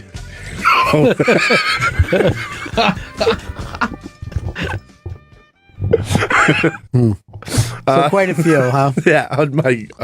I'm not going to specify. You got to where these stereotypes come from, huh? And he has all the judges in his pocket, just like Don Corleone did. He will not share. He does, like nickels and dimes. He has them. Yes. Who's your favorite person in The Godfather? Clemenza. Yeah. Mine was The Godfather. The Godfather himself. How about Frank you? Pantangeli's brother. Yeah. Who doesn't say a Who word. just came walk in. He could have been big here. Could have had his own family. Johnny Yola was definitely the best. I bet you liked him. He was a nice man. Yeah. I went out to lunch with him one. Dominic Chinasi. Is that right? Yeah. Where'd you guys go? He was hanging out up here. We were talking music, and he said, "Would you like to go to the Friars Club?" Wow, And it that's was great. cool, yeah. Yeah. And he was supposed to be in Godfather 1. He's good friends with Pacino, but he was doing a show in Boston, a stage show, and he couldn't get out of his contract. Did you say to him, hey, why don't we give Pacino a call, see if he wants to come by and eat See some if he's food? busy, yeah. Yeah. See if he's busy. Not doing anything right now. Earl, who was your favorite person in The Godfather? I love Sonny. How can you not like Sonny? I'm smart. He was a I'm not hothead, stupid, though, like some people say. Yeah. It was a hothead. I'm a Luca Brasi guy. Did you look like him? Yeah, it's mostly because I like to look up to people who I could be one day. Stick a knife in your hand. That's how they killed that poor guy. Strangled him, stuck the knife in his hand on the bar. They all go out the same way, right? That's a shame. Kanye West is in the news now. He said he's done with being used and is done with politics. Now you'd think right away, oh, he must be talking about Trump. No, he called TMZ to clarify that he did not mention Donald Trump in his tweets, where he said, "My eyes are now wide open and now realize I've been used to spread messages I don't believe in. I'm distancing myself from politics and completely focusing on being creative." Multiple exclamation points. He says he's referencing actually this Blexit clothing line he was a part of that was about the black exit from. But that's the ones that Trump brought in. But he is saying, he just wants it to be clear, he doesn't mean this about Trump. He's just saying it's about Blexit. That's what he wants to distance himself from. I'm, as a Kanye fan, I just want to hear the music in November, and I don't want to hear any more from him as a person until then. I just want him to shut up. I want him to go make his music. It's not up to you, okay? You're just a fucking fan. You're a pleb. This is my song for this story. You take whatever he fucking gives you, and you fucking just be happy you have it. Is that it, Vito? That is it. I guess Chris wins with the fucking Tarantella. Congratulations, Chris. Thank you. I needed this one today. Next story is some relationship gossip. Ariana Grande. Wait, how's our next story? I thought it was just over. You just made him the winner. No, I meant the winner of that. Oh, well, it's nothing. Yeah, it's yeah. You got a point. I meant like you get a point, not you won. Relationship dish. You guys know Ariana Grande and Pete Davidson. Mm. Well, you're about to. They were engaged and they broke up. No. Yes. And Ariana Grande, in her first performance after her split from Pete Davidson, which was for The Wizard and I, which is NBC's A Very Wicked Halloween, their tribute to Wicked. She covered up her Pete Davidson tattoo. Now she did it with a bandage on her finger, so we don't bandage. That makes no sense. I was combining bandage and band-aid. My song is My Boyfriend's Back. Since they're back together. They're not back together. That's not the story. Okay. Let me change it then. You ready? Okay. My Boyfriend's Black. By who? By Earl Douglas. Yeah. Well, the dish here is she is covering up this tattoo in her first TV appearance, and we're wondering, did she get it removed or is she just covering it up? Okay, it's a great one. I'm going to give it Covered Tattoos by Frank Sinatra Jr. Covered tattoos. Poor Pete is a covered tattoo. Do you have a song? What's that? Do you have a song for this? Under the cover, was it Undercover's Rolling Undercover Stone? of the Night? Yeah, Undercover of the Night. Yeah, Undercover of the Night. Dennis, you don't get help. You don't get points because you. Well, need Earl- All right, how about Bruce Springsteen and Cover Me? Yeah. Earl, what do you have? Get a point on that. Tattoo you? Tattoo you? Very nice. I was gonna go a little different. I Hate Myself for Loving You by Joan Jett. Joan Jett, good too. Oof, sweet. Okay, I think Earl gets the point on that one because Wait a minute, I came up with a song that literally was called Covered Tattoos. I did forget already, and that makes more sense. So sorry, Earl. You're shit out of luck on that one. Man. Now, next story on the dish. Yeah. Allie Raisman, USA Gymnastics. Love her. She is ripping USA Gymnastics for the way they've been handling the sexual misconduct going around in there. She said on the Today Show with Hoda, we can't trust USA Gymnastics because they're not being transparent. They're not dealing with the child abuse problem, according to her. They're just trying to cover their PR tracks. Her biggest issue is with two people. Sergio Galvez, who was forced to resign because of undisclosed... Why are you giving us all these details? This does not seem like a dish. She did this all on the Hoda Show? Yeah. She was just on the Hoda Show. H-O-D-A, Hoda. Hoda. I mean, that's not the song, so I don't know. Came in the bitch and she asked me to dance. I would say this. There is a song called Don't Abuse the Children by Jesse McLaren. So I think that one nails it completely. There's nothing that could top that. Thank you. Luca. My name is Luca. I live on the second floor. All right, what's your next story? Not so detailed. Not so detailed. I'm not gonna. Yes. I just wanted you to know what. Word I mean, economy. it's really bad dish. I just wanted you to know who she was feuding with. You need Ian back. That's when you're at your best. No, I don't need Ian back. Ian will just turn it into a fucking anti-Italian agenda. I just got a text from Ian. Oh, what? He said, "Tell the Goomba to stick a fucking." Hey, fuck meatball him. in Fuck his you, Ian. mouth." Yeah, watch it, dude. Seriously. Sorry. He's a guest. I'm good now. Oh, fuck you, Chris. Just give me another point. Dude, would you be nice? I mean, you want people to like you. I'm your coworker. No, you're not. You're a dick. Literally. All right, go ahead, Dito. Do it better. All right. Here's another feud story. Stacey Dash. You remember her from Clueless. Yeah. And Chelsea Handler, the comedian. Yeah. Now, unfortunately, there's a few details in this one. Oh, God. But let me just say this. When the moon hits your eye like a big pizza pie, that's Khaleesi. Now, is Stacey Dash related to Sarah Dash? I don't think Can we do Stacey's from mom? La Belle? That song, Stacey's mom? By Fountains of Wayne. That works really well. All right. So no more details. We got it. Two people don't like each other. Well, here, I'll just give you the she just said a few things about Chelsea Handler, but she went a little too far when she brought up gender nonconformity. How about I don't want to go Girls to Talk. I was going to do Don't Want to Go to Chelsea, Elvis Costello. Very tied in together. Yes. You guys can split that. I don't like splitting stuff, you know. It reminds me too much of those embryos. Oh, Earl, you had something? I was going to say Chelsea Dagger by the Fratellis. Oh, good song. How about Chelsea Morning? Joni Woke Mitchell. up in a Chelsea morning. So this is a story about models? No, this isn't the story from this year's. This is from. This is Stacey Dash and Chelsea Handler.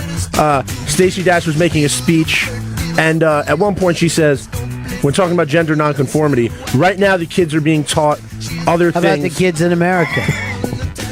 Kids in All America. right, Renee, yeah. Yeah.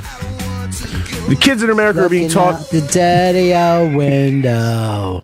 How about teach your children well then? You know, I don't think you would want to say. I don't think you Crosby, want. Stills, Nash. Yeah. All right, that's enough of this. So this one got it. Kids in America. No, I want to finish the quote. I've already forgotten what you started. I know it was something about Stacy's mom. No, Stacey and Dash she was going to Hot Chelsea. Child in the City. Hot Child in the Nick City. Gilder? Yeah. I don't. Gilda Radner?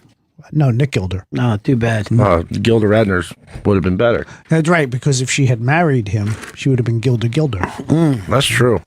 Hey, I want to let everybody know that the Big Chai Sun Valley game is going to be broadcast live on WIP, and they won the thing of the vote. 100,000 votes came in. Wow. Chai Sun Valley is the one that we all want to listen to. So everyone was going crazy. That's better dish than I have. We should be playing Dirty Water by the Standells today. No problem with that whatsoever. Boston Red Sox celebrating the World today's Series. their parade? Having a parade. What do you got? You got some dish? I got some dish. This is a quick dish. What do you got? Dish your fucking pasta for everybody? I mean, I bet you would like it. Everybody would like a nice dish of pasta. So, hey, there's a dish of pasta. Hey, sit down, have a dish of pasta. Demi Lovato gonna spend. Oh, hey. What? I didn't say Tarantella. I said Demi Lovato. Demi Lovato.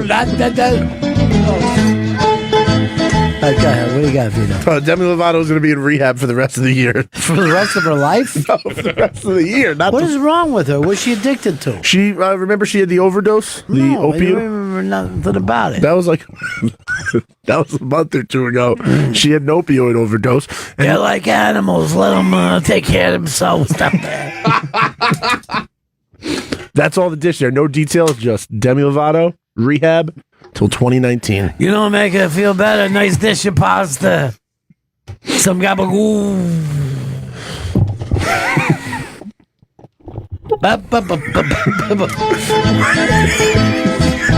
Hey, it's You should go to the motherland. You should go. If you don't mind, we're going to check you, see if you got a piece, you're wearing a wire. We don't all have guns. I've never worn a wire. Your favorite band is Guns and Meatballs. Is that like a cover band? You're out. Appetite for spaghetti. That's a fucking joke. This fucking turn it down some so you can get a laugh. He just told a fucking literally told a joke, but it was so loud. At my expense. Take it down. You're fucking killing yourself. You don't know your levels. Do you ever notice that? He runs a hot board. He runs a fucking hot board, dude. Yeah. You're swinging like a monkey over there. Well, monkey with an accordion. That's you. Hey, that was your prom day. We're so proud of Vito. We got his button. He murdered a guy. I have not killed anybody in my life. It's the bread, Vito. Try the bread.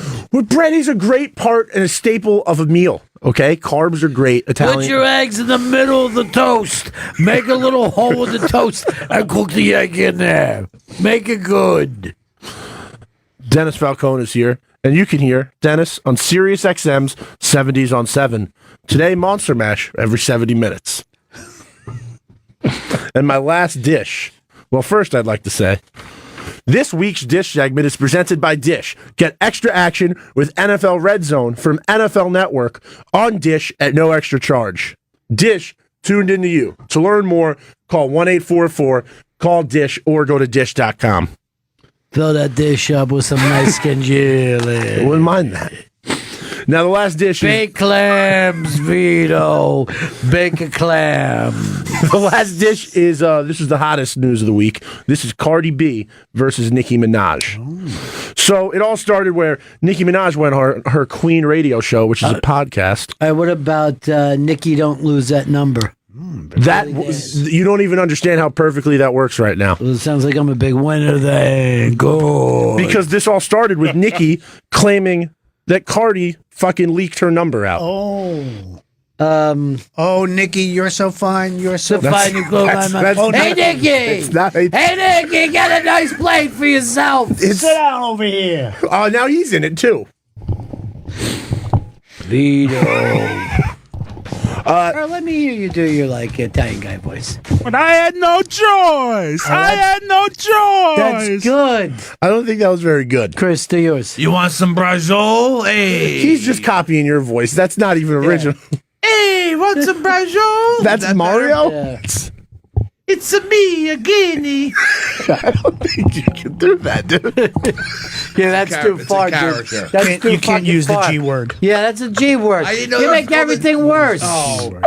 You fucking got yourself in trouble. We could use the G word. I was just trying to have fun. I am a Tremon, right? Hey, did you hear? I was just with Vito's mom. What the fuck? Why are you bringing Leslie into this? You're busted! You're not pure anymore! Hey, Paulie, how are you, huh? You going over to Ziragi later? Now you can't leave. Yeah, now you can't leave. You know? Go to the Bronx. We gotta go back to the Bronx. Jersey boy! The Cardi B Nicki Minaj fight. Leslie! Easy with the teeth! At least don't insult her skills. That's better.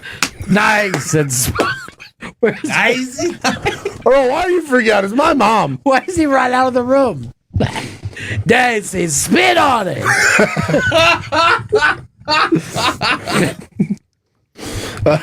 Hey, don't make the balls in the orphans, okay? Give him a hug. I'm sorry. I was just busting your balls a little bit. That's all. I was just busting your balls. I've been away for a long time. I Thought I'd come back, have a nice party. Cardi B. I thought you'd want to do the fucking Goodfellas scene with me. On the house. No. Yeah. Drinks Drinks, see? on the house. I don't know why he's fucking acting so smart over here. He's getting strong, man. Now, what are you saying, Cardi B? Cardi B. What are we, a lot of fucking little girls? Why are you telling us Cardi B? Well, this was just the biggest dish of the week. I want to hear one thing. I want to hear about Stallone. Oh, you want to hear about? I want to hear about The Sopranos. Okay, I want to hear about Bobby D, Al Pacino, Scorsese. He's my favorite. That's enough. My wife is right. Yeah.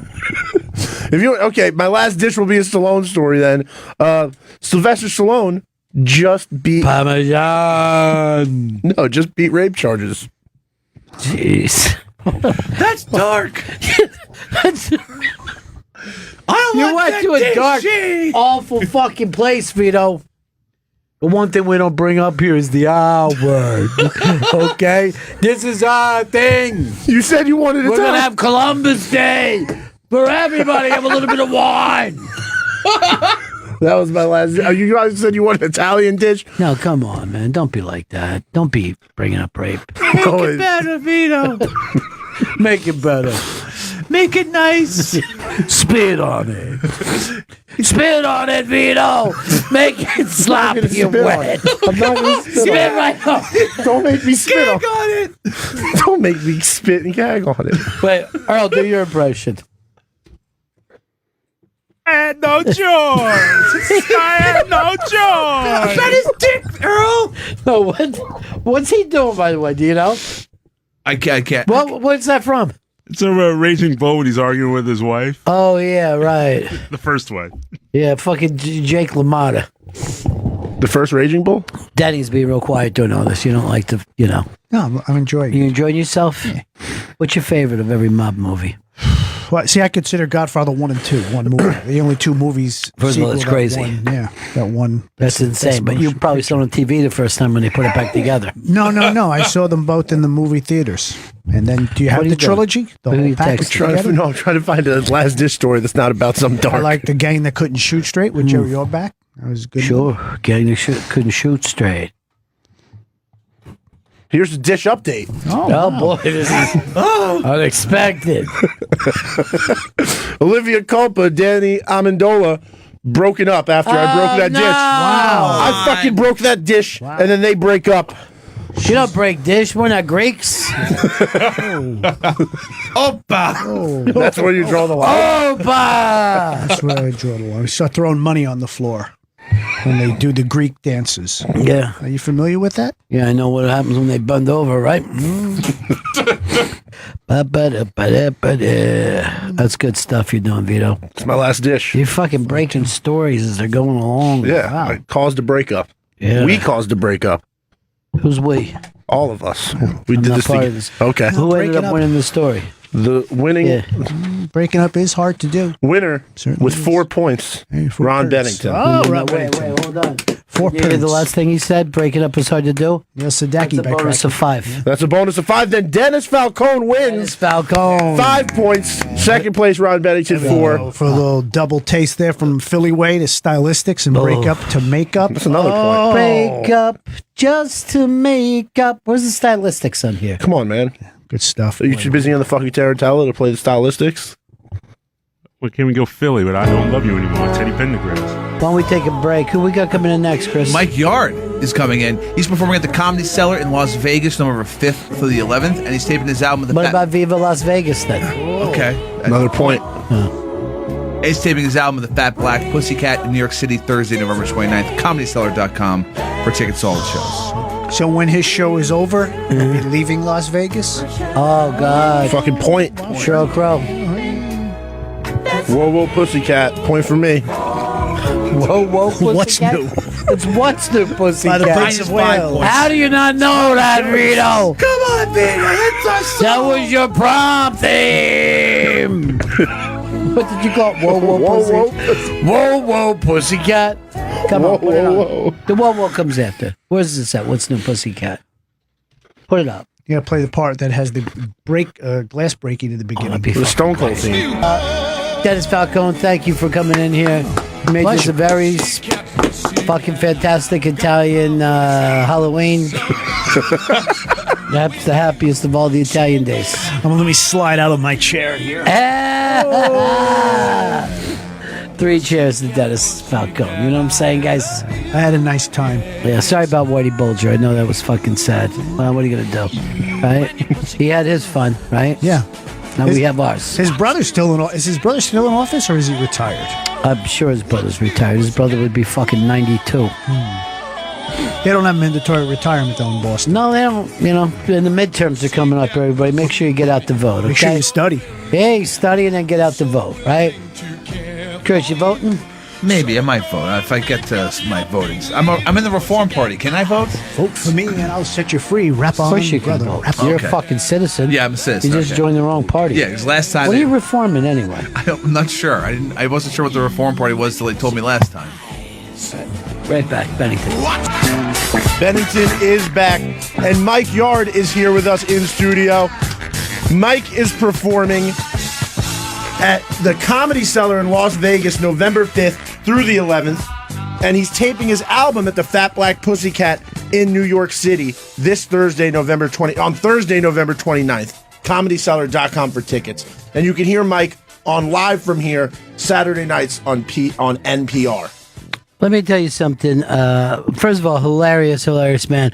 But also a perfect radio voice. Do I? Yeah, man. I can't stand my voice. Is that right? Yeah, I can't take it. I would, Earl, pick up on this. That voice for radio? Perfect. Earl is the black dude in the window? Yes.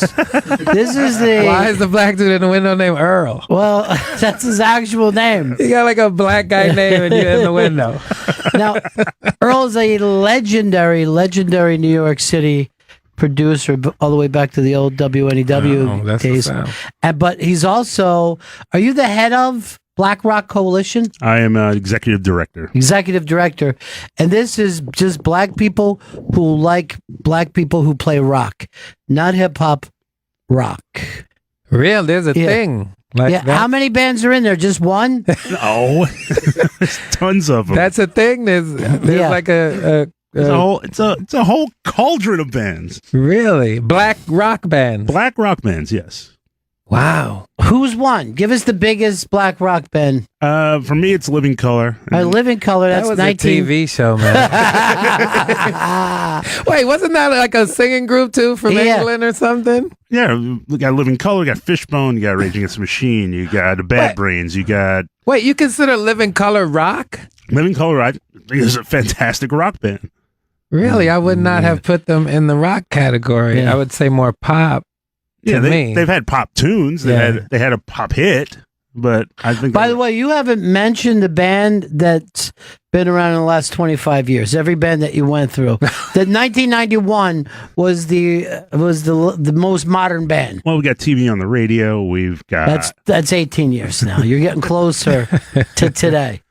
You got Unlocking the Truth. Those are the kids. But what do you hope to do with the Black Rock Coalition?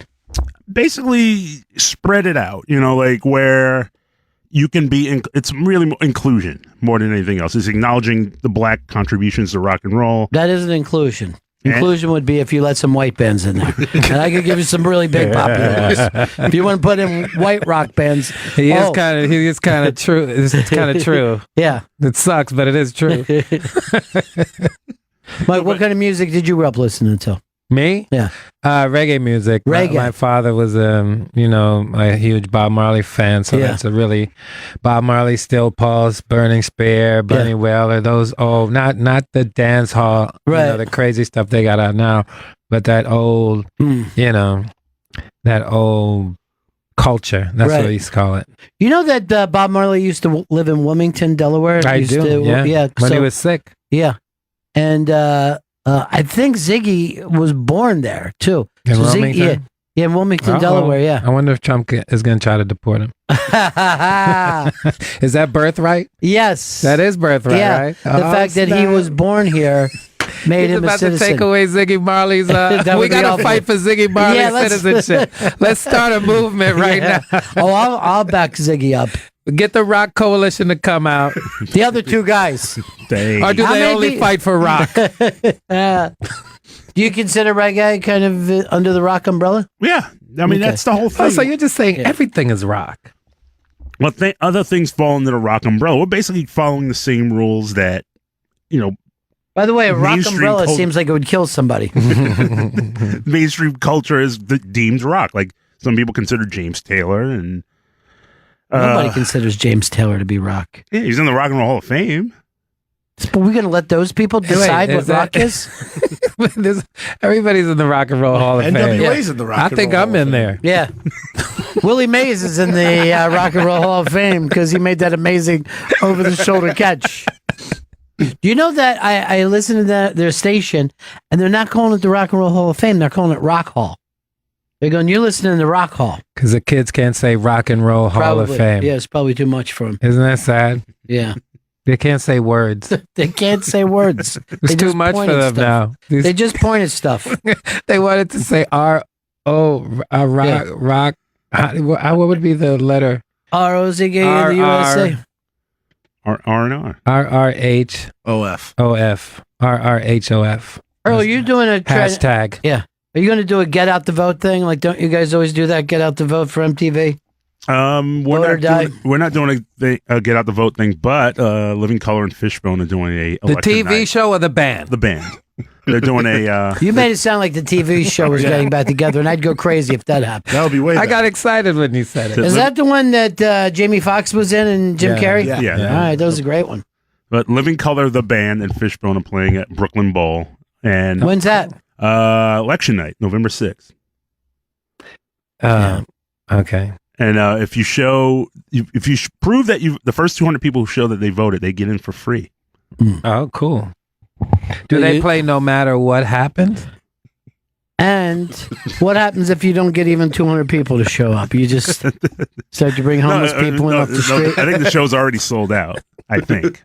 How is it sold out if they're going to let 200 other people in? The advance tickets, they allow a number of tickets that go out. And I don't know if I believe any of this story. It's starting to sound crazy. I had a vote or die shirt when that was the thing. The P. Diddy fucking Diddy one? The Diddy thing. I was Diddy, yeah. Oh, you had one of those? It was like $60. I remember I begged my mom to get it from the MTV store that was still open in Times Square. Were you too young to vote at the time? I was in like 7th or 8th grade. Wow. I just really wanted that shirt. So mad at you right now. Now you happy with your next shirt, even though you're too heavy to play? I can still. I was a grown man. In the Knicks? Yeah. I'm going to the game tonight, so I'm very happy with Oh, my you Knicks are? jersey. Yeah. I see you're a Knicks guy. I am a Knicks fan. I'm surprisingly excited about a 2-4 team. Yeah. I'm excited about a team that's not going to win anything. I like that. I'm fine with them losing games because they've all been close games and fun to watch. Like every loss they haven't been shut out. Isn't that more painful though when you lose a close game? I want them to lose. I really want this Zion kid from Duke. I don't want Zion. What do you want, no, Barrett? I want Barrett. No, I want Barrett or the other kid. What's the kid's name? Are I you can't still remember. Duke? Still Duke guy? Yeah, he's Duke too. This kid is going to be way better than Zion. Zion can't shoot. He can dunk like crazy and put it on YouTube, but I don't think they're going to get Barrett. I don't think they're going to be the worst team in the league. Yeah, but I think they're going to end up with a Zion in like 3rd or 4th place. Yeah, they probably will end up with him, which is going to be disappointing.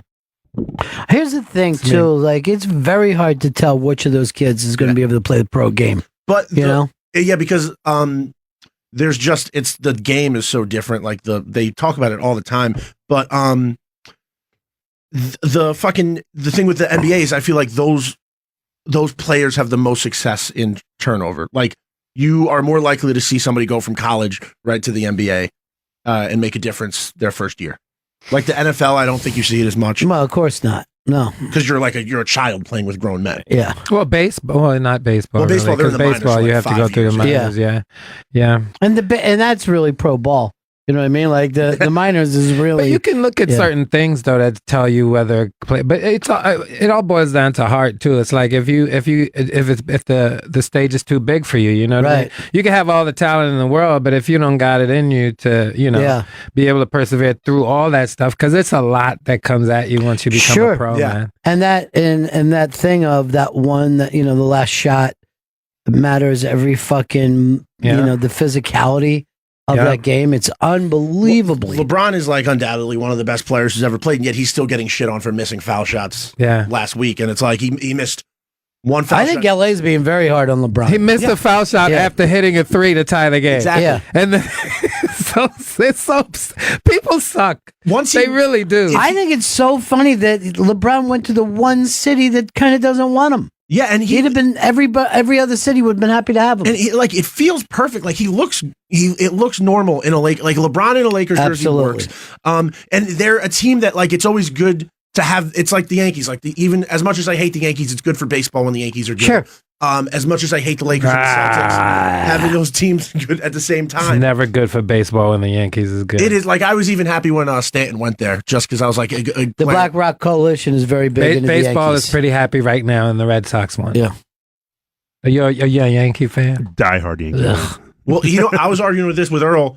I think Bryce Harper is going to get the biggest contract in baseball history. Yeah. And go to New York?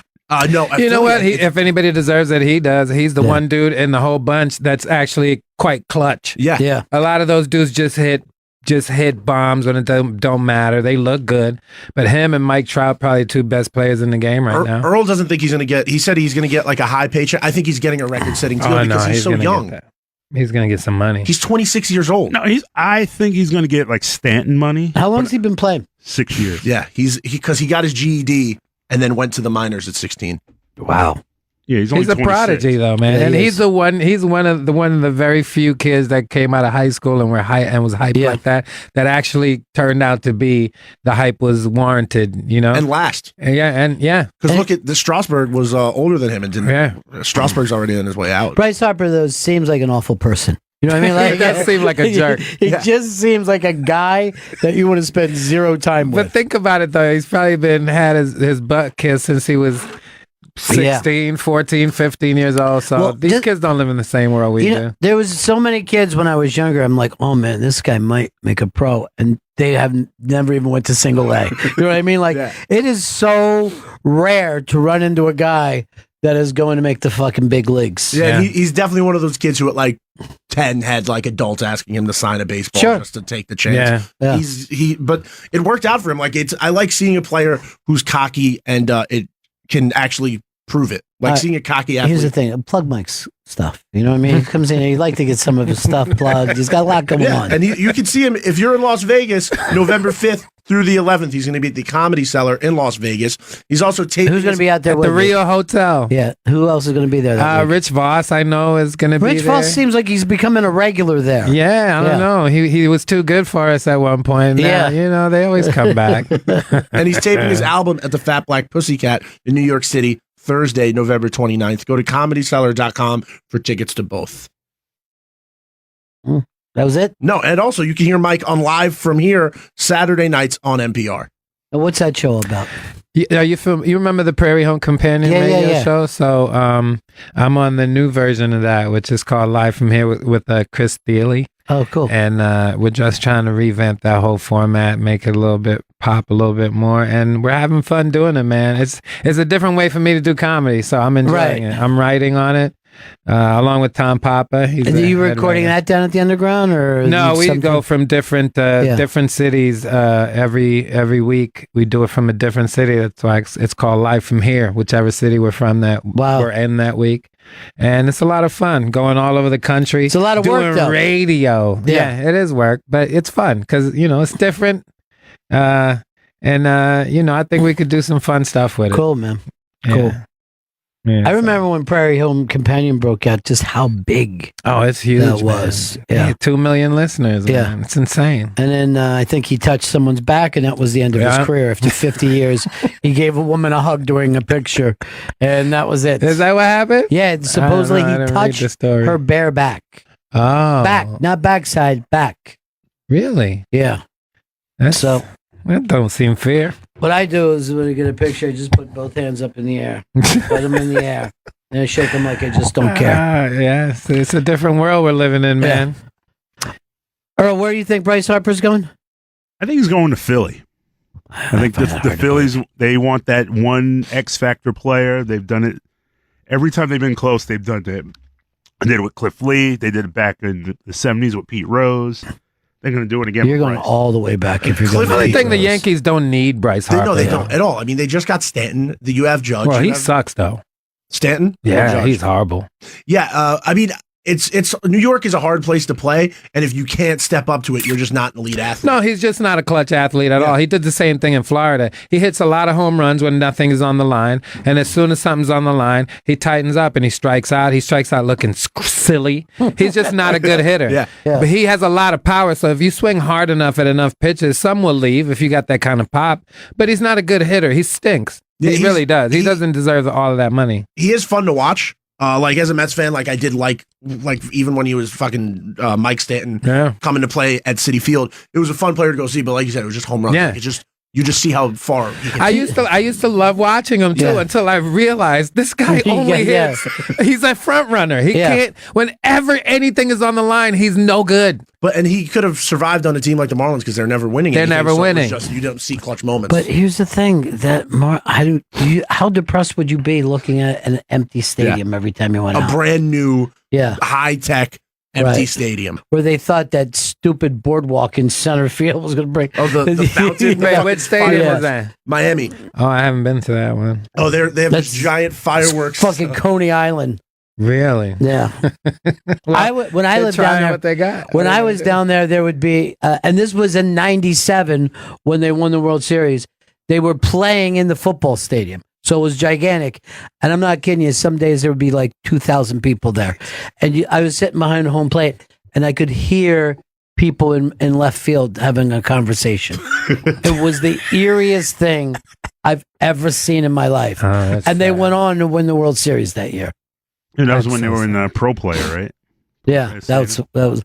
Look at this idiot thing. This is when they hit a home run, that's what happens. They're trying to get people to come in, man. Come see the Dolphins. Yeah, that ain't going to work for me. Like I'd rather just looks like way too much. Yeah. At Minneapolis, at Milwaukee, when I went there, they have a slide that goes down 2 stories that the mascot will go slide down when they hit a home run. Yeah, why don't you just have a nice ballpark? That is way too much going on. First of all, yeah. It looks like the World's Fair, but in 1918. It's too mechanical. It's like carnival. It looks like, I mean, don't we have enough technology to make that better? Yeah. That thing, like somebody should run in yelling Lindbergh has landed. It looked like the thing from the Price is Right. You don't like that guy? Except with swordfish. Crazy part is that's one of the smaller stadiums too. It's about the size of Fenway, which is like 35,000. Because they don't have people coming. Yeah, then you got Jeter down there. You should just play. You should be a player owner. I don't know. He might be surprising us. Well, you got to break it down to build it back up, right? Yeah, and that's what he's doing. It's way broken down. I hope that's what my Mets do. Yeah. Well, do you think the new GM? I don't know. I'll reserve judgment. To see. I thought Sandy Alderson was going to be good. I did too. Because they kept putting together good teams in Oakland, so I figured this guy had to have something to do with it. But apparently he had nothing to do with it. Yeah, well, he's not Moneyball. No. He didn't even read the book. The new guy is like an agent, or like he owns an agency. I thought you said an agent. He is an agent. Yeah. He's like, the reason they hired him was because his company represents like DeGrom and stuff, and they think it might help them keep. And also the fucking Wilpons, just the most frustrating owners in sport. Not the most frustrating. Dolan's worse, but the Wilpons. Dolan's got a pretty good cover band, though. Yeah, you got to give him that. He's doing good with that side project. But the Wilpons, they cut everybody out who was trying to rebuild. They said we only want people for this position who are trying to win a World Series in the next few years, which is just why hire the best person for the job. Don't just look for somebody who's going to lie to you and say, yeah, in 2019, we're going to fucking win a World Series. Jesus. All right, let's move on to football. Let's fix that league. We seem to be the foremost knowledgeable people in the world about everything. Right? Yeah, right. You're a Giants fan? I could be a G. No, I'm a Jets fan. Okay. Yeah. Because I figure Eli's any day. Eli? Yeah, any day he's done. For who? No, gone. Who's gonna play though? Who's gonna play quarterback? They got some high school kid that just came in, just got his license. Didn't their backup just get arrested? Yeah. Yeah, he was fucking. Yeah, I think he was smoking weed. Saw a cop and started driving crazy. And then ran over the cop, and they didn't shoot him. They didn't shoot him once. Well, he's a white kid. Exactly. Yeah. So he just made a mistake. He's just a kid. He's full of energy. Yeah, he almost ran a cop over, and we say, what did I do? And we get shot. But he almost ran over a cop, and they were like, "Could you calm down, sir? Yes, sir. This is unnecessary." You know how kids are. They make some mistakes. It's easy to turn around. Please understand that. Yes. I love how the world works. It does. But the Giants have some of the most popular players in the fucking league, yet nobody cares about them. Like Saquon Barkley's become a star overnight. He's a great player. Fucking Odell Beckham Jr. He's horrible. You don't like Odell Beckham Jr.? I think he's a great talent, but he's a horrible teammate. He's horrible. I think he's almost Kanye. He's so crazy. He is so horrible as a teammate. You didn't see that interview where he threw his teammates under the bus with Lil Wayne sitting there? Like, what kind of clown show are you, dude? You're supposed to be a leader on your team, and you throw everybody else on the team is horrible except for you. I'm doing my job. I wish everybody else would do. You know what you sound like when you do that?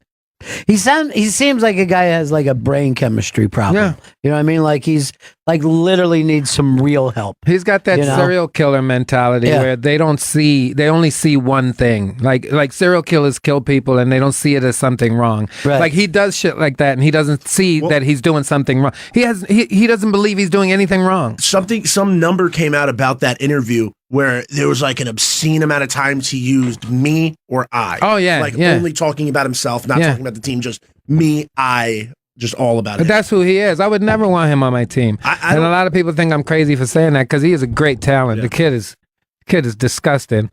Damn near unstoppable on the field. But then he drops balls in the playoffs. So anytime the game is anytime it's an important game, he doesn't show up. He has yet to show up, and they haven't won anything with him. But also, it is true that energy takes a toll on everyone around him. Has to, we've all worked with a guy who's just takes up too much room, is too noisy, and you just like get rid of him. Have you heard of the curse theory that they haven't been good since the boat picture? Well, the boat picture, but that was already insanity. Yeah, but by the time they did that, it was the boat picture was right before that playoff game. Yeah, and then since then they've just been terrible, and it's all been downhill since the boat. And whose idea was the boat? Odell Beckham. Oh, it was Odell? Yeah, that's right. Yeah, it was his idea. Hey, everybody, keep on your long pants and take off your shirt. They didn't even. It was so last minute. They didn't even show up with shorts.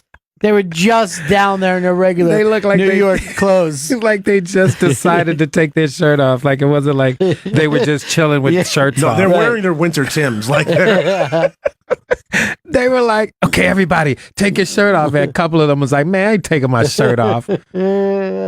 Kind of weird. And look at Odell right in the middle. Right in the middle. I mean, really, dudes? The other the name for this is the Black Rock Coalition. Unless you're this is guys that care about rock. Unless you're an R&B group, that should never be a picture. You gotta be an R&B group to have that, to take that. Jesus. There's way too many shirts off and long pants. Yeah, I don't like any player who talks shit about their team in any way. Like Matt Harvey when he was on the Mets. Remember when he was like saying he was talking shit when it was the 4-man rotation? Yeah. And he was talking shit saying like, this is ridiculous. We shouldn't move to a 5-man rotation. You don't talk about your manager. You don't like. Yeah, but all these guys is not like they're making so much. They already have fuck you money before anything happens now. Whenever I see like in the NBA or in football when like you see a huddle, I just don't understand. Like back in like when you watch old clips, you see a team like listening to a coach like he's the guy in charge, like you're listening to every word. But now I look and you see certain coaches like Ty Lue, who just got fired. I don't see the players sitting there and respecting him. I just see it as this guy is here to kind of give us a play every now and then. I don't think these players are spoiled nowadays, though, because they start getting spoiled early now, especially if you exhibit any kind of decent talent. People like jump on you, So these kids are like AAU. They treat, they're getting stuff without getting stuff. And you go to certain high schools, everybody moves to neighborhoods for high schools now. And like in LA, high school basketball games like sell out. Yeah. Like 1,000 people. So you already feel like a superstar at a young age. I hate to be like, the old dude, but it's a different mentality out there now. Players are different now. It's more about their brand. You hear every player saying that now. They got to build their brand. They say Kevin Durant looks at New York the way LeBron looked at LA, where Kevin Durant wants to come to New York because it's like a good place to build a media background and kind of have business outside of the NBA. Well, any superstar who comes here is going to be, have all the attention in the country because, and look, I always say this, people forget because the Knicks have been bad for so long, but this is a basketball town first. Yep. Before baseball, before football, before everything. When the Knicks are hot, everyone goes nuts in this town. If they're halfway decent. Yeah. They don't even got to be the best team in the league. Right. If they're halfway, if they can smell the playoffs, people go crazy. Remember when Melo came here? Yeah. When Melo came here, it was like fucking insane. It was like everybody was pumped. You had this superstar playing in New York, and he was just taking them to the first round and losing to the Heat round one, but people were still loving it. I was excited. I'm not gonna lie. Yeah. I always liked Melo as a ball player.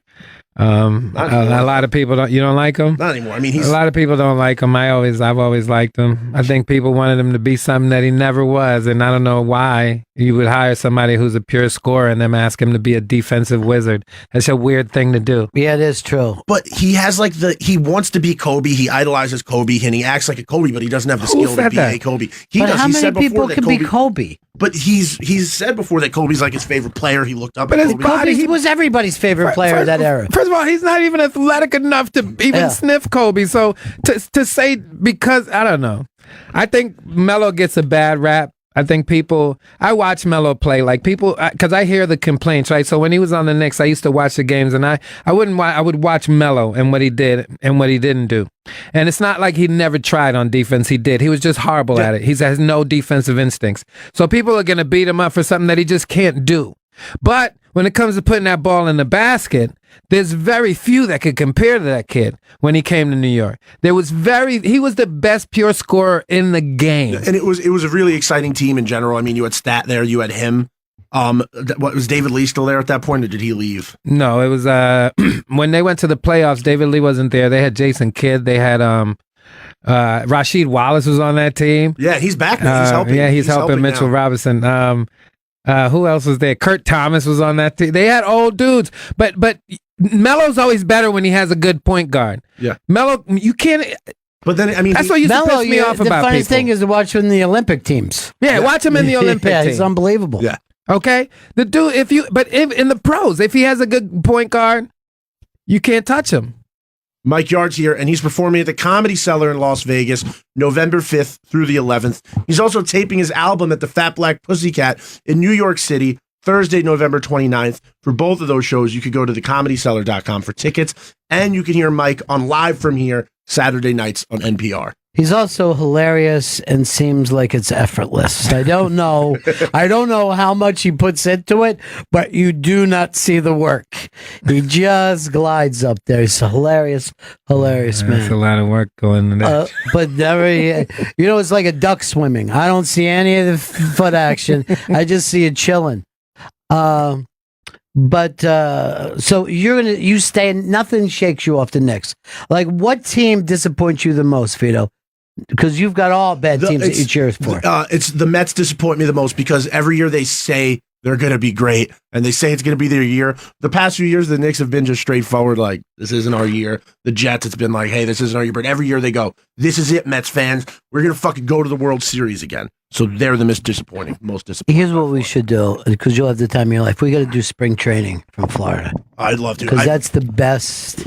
My whole life, I've always wanted to go to spring training, and I've never gotten to go. It's something I've dreamed of going to see. When I first moved there, when they were still doing spring training in St. Pete, it was like right in my neighborhood. I would walk over every day and watch.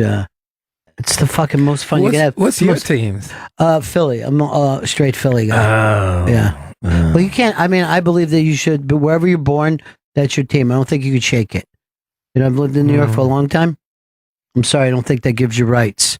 Oh yeah, well, I'm from Brooklyn, and I can't pick the Nets over. Yeah, but that's because you didn't grow up with the Nets. Some people did. That's just a weird thing to me to just one day go, oh, the Nets are in Brooklyn now. I'm going to be a Nets fan. But I always wanted a pro team in Brooklyn. I think if it was a brand new team, like an expansion team, it would be easier. It would be easier. But because the Nets were in Jersey for so long, and I mean they were in New York before, and then they went back. They went to Jersey. And now it's like, I don't know. The Knicks have been more of a constant. It's hard to shake that horrible team. I think it's the team that you grew up with. It's hard to shake that. I don't even know if it should be. It really is. I don't know whether legally you should be able to say I'm adopting a new team. Like I know there's probably some kid right now going, I'm a Rams fan for life. You know what I mean? LA, yeah, you have to be able to sweat with them for a while. And you see a lot of people, you know how old they are if they say like their favorite player and team is this. Like if they're like, oh, I'm a Bulls fan, but I'm from New York. It's like, oh, because you grew up in the right. 90s. But a lot of people, their dads put them into it too. So there's a lot of people like their dads were Steeler fans, and then because of the 70s Steelers, and then they raised their kids that way. Yeah. And I kind of feel like that's being raced with racism. You know, you can't. You can only point it out to them and see if they could change themselves. Yeah. My dad was a Steelers fan. Of course he was. Fucking front runner. But my whole family, they're all Yankee fans. Yeah. I'm the only one that's a Mets fan. Why'd you turn on? I just don't. I don't. First of all, I'm a National League guy. I don't believe in the DH. I think it's like softball. I agree with you. And I think it's Earl weak. and I have this Earl. fight all the time. Everybody should be able to hit. You're a ball player or you're not a ball player. You also should be able to bunt, steal a fucking base. Yes. Do How about something bunt? besides wait for a home run. Jesus Christ. There's nothing more fun than seeing. What's going on to the game? With the game? What's going on with In the game? man? It's a different thing where they just want the ESPN moment, you know? Yeah, Reggie Jackson may be a Yankee fan. And then and When he was with Oakland? when he became Because he was his best at Oakland, agreed? he won an MVP when in Oakland. Yeah. But I was a Reggie fan, because I wasn't old enough, and then You know what? Reggie might have been the first Odell Beckham. You think so? Yeah, he was crazy as shit. Crazy. That boy could hit. yeah, but he Yeah, could he back could it hit. up. He always and like who was better in a big spot? It was Reggie. Well, he did prove that. And the thing that turned me off to the Mets was I found out that the Mets could have drafted Reggie. Yeah. And him and Reggie and You Reggie grew up next to Shea. I grew up 10 minutes from Shea Stadium. Really? The Mets drafted a catcher who never made the majors. Yeah, it was instead like of Steve Wilcott or something like that. But I didn't know that. Reggie had a meeting with I think it was Donald Grant, the GM, and Reggie was dating a woman who eventually became his wife, and she was mixed. And apparently, allegedly, Grant made a comment that you might want to rethink this marriage. And he was like, what did you just say? And the line was, we don't like our colored players to be uppity. Who said that? The GM. Remember? But also the Yankees were the last team to integrate too. So I mean, they all have their racist. Actually, past. that was Boston. I mean, the Yankees were the second to last. Sorry. Did you ever see the Bo Jackson thing where Culverhouse was talking that way to him, and in like 1985, like it was like way deep. Yeah, when Culverhouse, the guy from the Bucks, called in Bo Jackson, and he was like, "We don't need you running around with any white girl, whatever." And it was like in the mid '80s, and that's why Bo picked baseball. He was like, "Fuck this guy." Wow. Yeah, but the when I read that and was actually apparently it was corroborated. I was like, the Mets are dead to me. He said, how can you pass on the greatest player of your generation? Yeah, but everybody does that. Fucking with Jordan, was he a number one draft pick? No. He went. Where did he go? 4 or 3 or 4? I think he went 3 or 4. Like every team has missed somebody. Yeah, but no, you couldn't see that though. LeBron's the only number one pick. Yeah, the knock on Jordan coming out of college was that he didn't have a jump shot. That's what I'm saying. Nobody saw what he became. You couldn't see that. You couldn't see that. There were athletic people in the league, just as athletic as him. Nobody saw that. I love to look at just past drafts in every sport and just see where like the biggest players got drafted. Just see who got drafted before the best players. Well, Mike is right. You can judge a lot of things, but not that sociopathic need to win. Yeah. Like it literally is the craziest thing the way some guys will be about the game. When Earl brought up Pete Rose, Pete didn't even have skills. Did not really have skills, speed, nothing. Nothing. Got the most hits of all time. I don't even think he had a set position. They just kind of bounced him around. No. Yeah, you're right. He wasn't really good enough in any real position. Yeah. That's the Kobe mentality.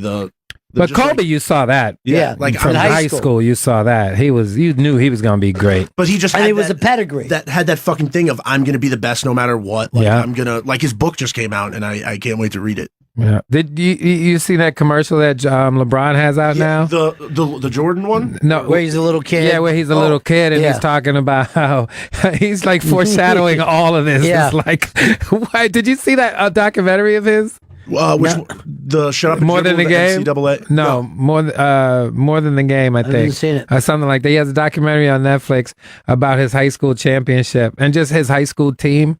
And him. I don't know. Somebody was smart enough to shoot that. I remember watching the games. They would play some of those they would games play nationally. on ESPN. Yeah. Yeah, and but you would just see, you get a good insight into LeBron when you watch that documentary, like the type of person that he is. He's an interesting dude. He is, people have always been tough on him because it's like the David and Goliath thing. He definitely is Goliath. You know what I mean? Everyone expects him to win all the time. But will there ever be another fucking player who takes a team to the championship that many years in a row? And No. teams that shouldn't go. Like, there's no reason the Cavs should have went to the finals last year. That was all him. Yeah. And it's amazing. I used to be a hater. I used to be a LeBron hater, but you can't, if you have any sense, any common sense, you can't hate on Everybody that dude. hated on him for a little because of the shit he pulled when he went to Miami. Not even just going, just like the fucking circus show when he got there. Yeah, but again, a lot of that stuff is outside of him, and that was all part of the branding, and I think he did learn quite a bit about life from all that. But it is very difficult to cheer for a guy who's got that much physical talent. You know what I mean? It's just too much. I've seen kids, they are all moving towards like Steph Curry now as like their favorite player. And I think it's because you could grow up, you could try to be like Steph Curry. You could practice on shooting. You could develop that. You can't just turn into a monstrous physical specimen. 6'9", 270. And he's never been faster than everybody on the court. And has grace. You know what I mean? Like literally, just think, have you ever seen anyone 6'9" in like the mall? They're all walking all over. Their back is hurts. Awkward. Look at some of them in the league. They can they're barely coordinated. Mike Yard's in studio, and he's performing at the Comedy Cellar in Las Vegas, November 5th through the 11th. And he's taping his album at the Fat Black Pussycat in New York City on Thursday, November 29th. Go to comedycellar.com for tickets. And Mike is on live from here Saturday nights on NPR. I know Stanley went in to check on something. Is he dead? Is he? I don't think he's back yet. He might be dead. He went to check with something at booking. Never. Oh, he is here. I just got back. How'd everything go for you? Oh, one person wasn't here, and I got updates on from other people. I'm sorry, I was talking to a bunch of different people, not just one. I don't know what that means then. Sounds like a bragger. Yeah, it sounds like he took a long shit, went out, got a hot dog. Now the rest of us have to pay. Write everything down for me so we can see what happened. All right, hold on. Yeah, I'm going to hold on. I'm doing a show. Look at him. He looks like when McHale's Navy was on fucking vacation. Every time that McHale would go into port, he would put on that exact same shirt. That's a pretty... Is that a costume? This is how I dress every day. That should be your look, dude. It's good for you. It's really relaxed. Bohemian. Thank you. And people love pineapples. They're delicious. They're such a delicious fruit. Well, here's my thing, though. Only when you buy them where they're supposed to be. Like, you can't get a good pineapple unless you're in that place in the tropics. When you put up the one finger, you meant to go, I thought you were really backing me up, Earl. I thought Earl was like, yeah, man, finally the truth about pineapples. Earl, maybe you should become a Nets fan. Maybe you're the jinx. It fits his outfits. Are you a Knicks fan? Knicks fan, do or die, unfortunately. Die is what it's been for you. Yeah. I'm excited, though, about these kids. Yeah. I like not Knox, so we just brought him up before, Robinson. Yeah. He looked great the other night, and he's like looking like he's going to be a stud. He's got a lot of work to do, though, but I'm very excited about Ntilikina. A lot of people are not thinking about this kid, but I think he's going to be a really good player, man. I think he's going to be one of those, double figure scoring, 6, 7 assists, 4 or 5 rebounds a night. He could be that. Yeah, he got bigger on the offseason. Like he's developing. I'm excited for. And you really think they're going to get Durant? You were. I think it's a better chance than any of the ones we've had the past few years. I'm going to say yes, we get Durant this offseason. I don't know that I want Durant, but you're not a fan? I'm not a Durant fan at all. Really? No, I didn't like that Golden State thing. Told me a lot about him. Just jumping and going there. Yeah, that was weak, man. Yeah. Because he went because the whole reason that they lost in OKC that year against Golden State was because he didn't show up. Right. And then you jump ship and go to the team that you couldn't show up to and they were up. Yeah. They were up in the series and then he froze. Yeah. And then he jumped ship and went to them. That's so weak, man. Plug it in. We got to go. Mike is performing at the Comedy Cellar in Las Vegas, November 5th through the 11th. He's taping his album at the Fat Black Pussycat in New York City, Thursday, November 29th. Go to comedycellar.com for tickets, and you can hear Mike on Live From Here, Saturday nights on NPR. Earl, what are we going out with? Not sure. Okay. That's it. See you guys tomorrow.